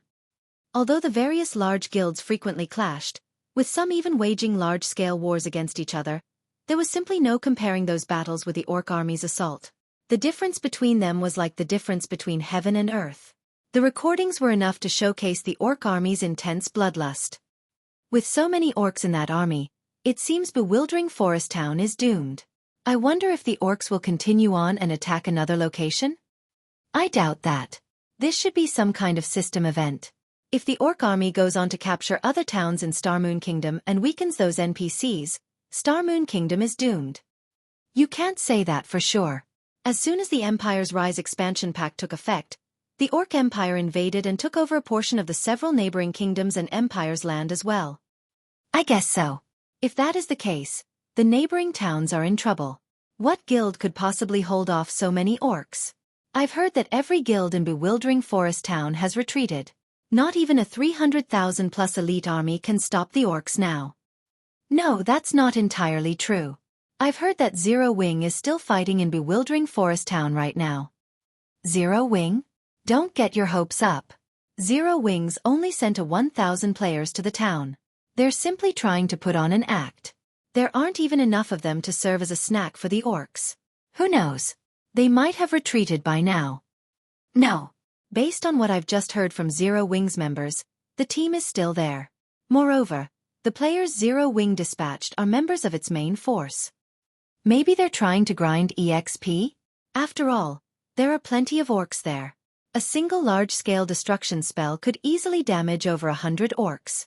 Also, among those Orcs, even the weakest is a level 40 special elite. From what I've heard, they seem to give a lot of EXP. The only problem is the buff they have that reduces the majority of the damage they receive. Some players were excited about the Orc siege, while others were anxious. On the one hand, the Orc invasion meant more opportunities to earn contribution points. However, to the players operating around the towns close to Bewildering Forest Town, the town's fall meant that their towns could be the next target. If their towns fell to the Orcs, then all of the effort they've put into building the town's foundations would go to waste. This was especially true for guilds that occupied these towns. Zero Wings members are still there? Singular Burial, who had returned to Starmoon City, revealed a confused expression when he heard the report from his subordinate. In his opinion, Zero Wing had been putting on an act. After all, the Orc siege simply wasn't something current players could defend against. Guild Leader Singular, just ignore Zero Wing. Although we didn't gain many guild honor points or guild influence, it doesn't significantly affect our plans. Our main priority now is the recently discovered Ancient Rock City. Once we take down the Orc Empire's Ancient Rock City, Heaven's Burial will dominate the several neighboring kingdoms, let alone Starmoon Kingdom, Lei Jingyang said, laughing. Didn't you mention that Flame Blood's team is ready? When will we take action? Flame Blood's side is ready, but we don't have enough guild honor points. With the amount we have, we can only hire 5,000 mercenaries. Had we successfully defended Bewildering Forest Town, we might have been able to hire 8,000 mercenaries. It would have been enough to guarantee our success in capturing Ancient Rock City, Singular Burial said, sighing. Due to the Orc Empire's rise, the Empire had taken over neutral maps in its neighboring kingdom.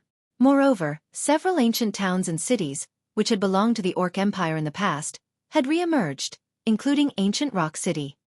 All of the Orc Empire's towns and cities could be captured. Although players couldn't gain complete control of these towns and cities after capturing them, they could modify and develop them. Moreover, due to the Orc Empire, the various large guilds and independent players were all grinding for guild honor points and contribution points so that they could purchase mounts and other rare items. Meanwhile, Ancient Rock City's location in the Orc Empire's inner region was a good place to grind for these points. The city was also near several ancient ruins. If they could capture the city, players from the neighboring kingdoms would flock to the city and use it as a temporary base. With the potential wealth and resources Ancient Rock City could generate, Heaven's Burial could become the #1 guild in the neighboring kingdoms. In comparison, Starmoon Kingdom's Zero Wing City would be a joke. That should be enough. We can't give Beast Emperor 20% of the profits for nothing. That old fellow should put some effort into the siege as well, Lei Jingyang said. In reality, Lei Jingyang disliked Beast Emperor. The old man only knew how to move around like a sneaky rat. However, Lei Jingyang had to admit that Beast Emperor commanded incredibly formidable combat power. He had also secretly taken control of several large guilds. He even had the support of several major corporations. Recently, he had gained the support of the Dragon Phoenix Pavilion's 9 Dragon Emperor as well. Although their goals in God's domain didn't necessarily align, they wouldn't clash, either. Alright then. I'll notify Flame Blood. But I've heard that Beast Emperor's situation has reached a critical point. He might not necessarily come to help. Singular Burial nodded. Although he had allied himself with Beast Emperor, they focused on their own matters. Had Beast Emperor given him full support, he wouldn't have had so much trouble gathering contribution points in the first place. Back in Bewildering Forest Town, Zero Wings members surged through the spatial tear Sherfong had created by activating Spatial Gate. In seconds, they appeared before the entrance of a temporary camp in the middle of a forest. Guild Leader this. When Aqua Rose emerged from the Spatial Gate, she noticed that the orcs inside the massive camp were level 60+. In addition, they were all chieftain rank or above.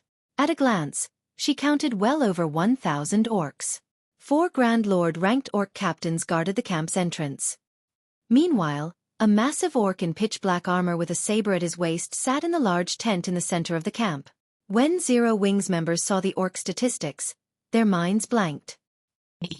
Orc Warlord, humanoid creature, mythic. Level 66. HP 400, 000, 000/400,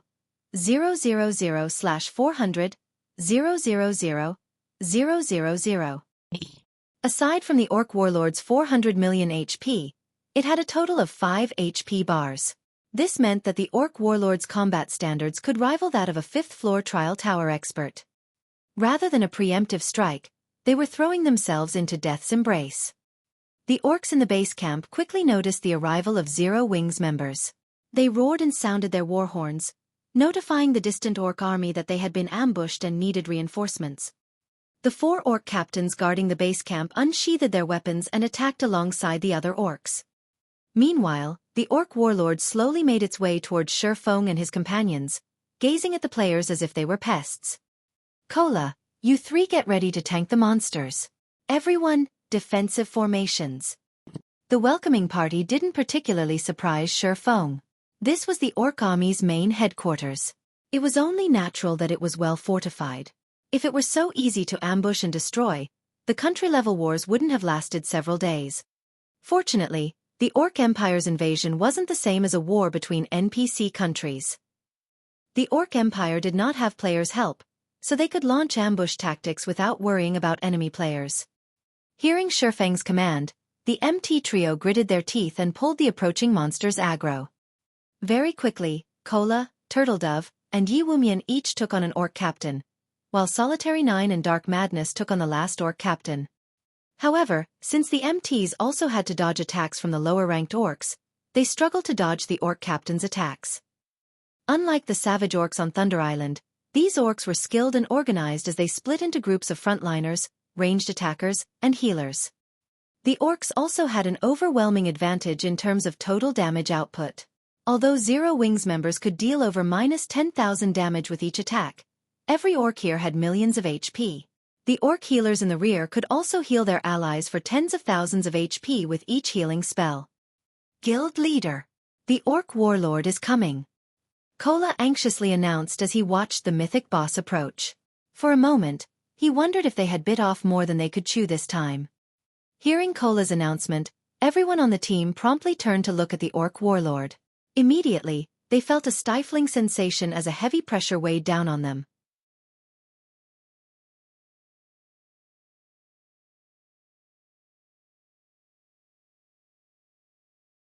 Chapter 1532. Might of a Tier 4 Existence. Chapter 1532. Might of a Tier 4 Existence. As the Orc warlord moved closer to the team, everyone felt the pressure increase. It felt as if an invisible domain had enveloped the area. Suddenly, Zero Wings players felt as if something had wrapped around them, binding them and making their movements sluggish. This Orc warlord is capable of using a domain. The sudden development surprised Xueqi. Domain skills were Tier 4 Existence's signature moves. They were extremely effective in group battles. Normally, Tier 4 monsters rarely possessed a domain skill, but monsters that did were players' nightmares. The gap in attributes between players and monsters was already vast. If players' attributes were suppressed even further, they would be massacred. Although the Orc warlord's domain skill was not particularly strong, and it only decreased their movement and attack speeds by around 30%. In a battle that permitted no mistakes, the slightest reduction to their combat power could result in a fatality. Sure enough, Cola and the other MTs began to lose HP far more quickly after the Orc warlord activated its domain. The attacks that they had no issue blocking and dodging became impossible to deal with. In the end, they were only able to maintain their HP around the 50% threshold. The other melee players faced a similar situation, their HPs decreasing so quickly that the healers couldn't keep up. At this rate, it was only a matter of time before players began to die. Violet, use Holy Prayer. Everyone, gather the Orcs. Ranged players, focus on the Orcs that split away from the group. Don't let them fight on separate fronts. Xueqi commanded. The Orcs' HPs were already significantly higher than theirs.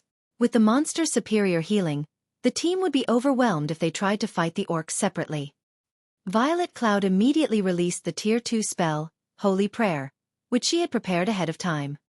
A brilliant radiance tore through the dusky sky and shone down on Zero Wings members. The spell instantly healed all allies within a 50-yard radius of Violet Cloud for over 3,000 HP per second. At the same time, all allies within range received the Holy Protection buff, removing all debuffs and decreasing incoming damage by 20%. Meanwhile, Holy Prayer had a 1-minute duration and 20-minute cooldown. When this spell descended on the team, these players were immediately freed from the Orc Warlord's domain skill. Not only did it become easier to deal with the Orcs' attacks, but their HPs also recovered at a visible rate. What a powerful healing spell! Aqua Rose exclaimed in surprise when she saw the team steadily gain the upper hand over the Orcs. While a 20% damage reduction might not seem like much, the buff was strikingly effective for the melee players tanking on the front line. Moreover, as the pressure on the healers lifted, they could focus on healing the MTs. The other melee players lost their fear of insufficient healing as they herded the Orcs into a single group. "Guild leader, we've gathered most of them," Fire Dance shouted after pushing the last few great lords into the group. Good. When Xueqi saw that his allies had cornered the majority of the Orcs at the base camp's entrance, he used the Aura of Time's forbidden domain. Suddenly, black mist covered 500 yards around Xueqi, enveloping every Orc in the base camp. In turn, the Orcs could no longer use skills or spells. "Everyone, attack with everything you've got," Xueqi shouted.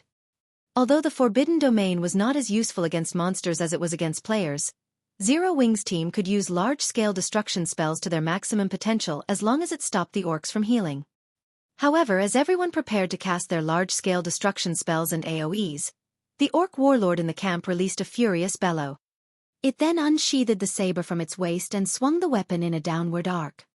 Before anyone could react, an arc of energy shot forward, extending up to 200 yards and gouging the ground. Any player in the beam's path died instantly. "It's too strong," Zero Wings players gasped. There was no way to fight the Orc warlord. Not only was the Orc warlord frighteningly powerful, but it was also far faster than these players could react. So fast. When Kola saw two of his fellow MTs and a large number of melee players die to the Orc warlord's attack, he was shocked. If that attack had hit him, he had no doubt that he would have suffered a similar fate. He would have likely only survived if he had activated his life-saving skill and blocked the attack with his shield in time. However, the Orc warlord's attack speed was too high. It took everything he had just to keep up with the mythic boss's saber with his eyes. After the Orc warlord's ranged attack, it dashed towards the base camp's entrance, leaving behind an afterimage. "Guild leader, the Orc warlord is coming," Aqua Rose reported anxiously. She was still in the middle of casting a large-scale destruction spell and couldn't react to the mythic boss's charge. If the Orc warlord ran amok in the middle of their team, it would do as much damage as releasing a tiger into a flock of sheep. Although Kola and the other MTs wanted to stop the Orc warlord, they had plenty of trouble dealing with the Orcs before them. If they allowed these Orcs to get past their blockade, the consequences would be unimaginable. Sure enough, Forbidden Domain is barely effective against a mythic monster. Xueqi revealed a bitter smile as he watched the frenzied Orc warlord. Following which, Xueqi took a magic scroll from his bag. The moment he did so, the surrounding mana changed. As if the magic scroll were a black hole, it sucked in the area's mana. Sensing the change, the Orc warlord, who had been charging into the group at the entrance, revealed a frightened expression as it turned and fled. "You want to escape?" Xueqi smiled when the Orc warlord turned on its heel. "I've been waiting for this moment for a long time now." Unlike the skills and spells players could learn or the skills that came with weapons and equipment, those stored in magic scrolls could be activated by unfurling the paper and reciting a few basic incantations. There was no need for lengthy activation times. Shortly after Xueqi unfurled the Tier 4 magic scroll, the ground started to tremble. Gray jets of air tore through the ground and rose up in the heart of the Orc base camp. Any Orc that came into contact with these jets instantly turned to stone. They could not dodge the rising attacks even if they tried. Although the Orc warlord had a godlike reaction speed, one of the jets still grazed the mythic boss. Instantly, it was paralyzed as it gradually transformed into a stone statue. At the same time, its HP began to fall rapidly. Against Earth and Breath, the chieftain-ranked Orcs were nothing more than ants. 2 seconds after their petrification, their bodies shattered into dust. The Lord-ranked Orcs only managed to last 5 seconds before following their weaker companions into oblivion. By the time Earth and Breath's 10-second duration ended, all Chieftain, Lord, and High Lord-ranked Orcs in the base camp were dead. Although the Great Lords had survived, they had less than half of their HPs remaining. The Grand Lord-ranked Orc captains had only lost 20% of their HPs, but they were heavily injured. Not only had their combat power drastically decreased, but their defense had also fallen. As for the orc warlord, like the orc captains, it had only lost around 5% of its HP, but it was in a miserable state, and its combat power had significantly weakened. Zero Wings members were dumbfounded. Shifeng's aim with Earthen Breath had been impressively accurate. The spell's AoE stopped just short of 5 yards from Kola and the other MTs, who blocked the base camp's entrance. With just a single Tier 4 large-scale destruction spell, he had turned the tide of battle. Only now did they understand why Shifeng dared to assault the orc army's base camp. After Earthen Breath ended, less than 30 orcs remained. Among them, over 20 were injured great lords with less than half of their HP remaining. With their 1,000-man team and without the other orcs' harassment, they could easily deal with the surviving Grand Lords and Great Lords. Use this opportunity to clear out the orc warriors. Kola, distract the orc warlord. Solitary, help take care of Kola's orc captain. Shifeng commanded as he spent 5,000 magic crystals to activate the Ring of Gospel's world projection. When world projection activated, it dispelled the orc warlord's domain skill, and suppressed all enemies within a 3,000-yard radius, reducing their physiques by 30% and basic attributes by 20%. This was not Thunder Island. Due to the island's restrictions, he hadn't been able to use the variety of tools in his possession. Moreover, he was afraid of the orc warlord. If he had encountered it normally, he would have put as much distance between himself and the monster as possible, but after the contest on Thunder Island, he had gained a few cards that could give him a chance against the mythic orc. You're tuning in to the Xueqi's Martial Arts Saga YouTube channel. Don't forget to subscribe and join us on this journey to catch the most captivating stories.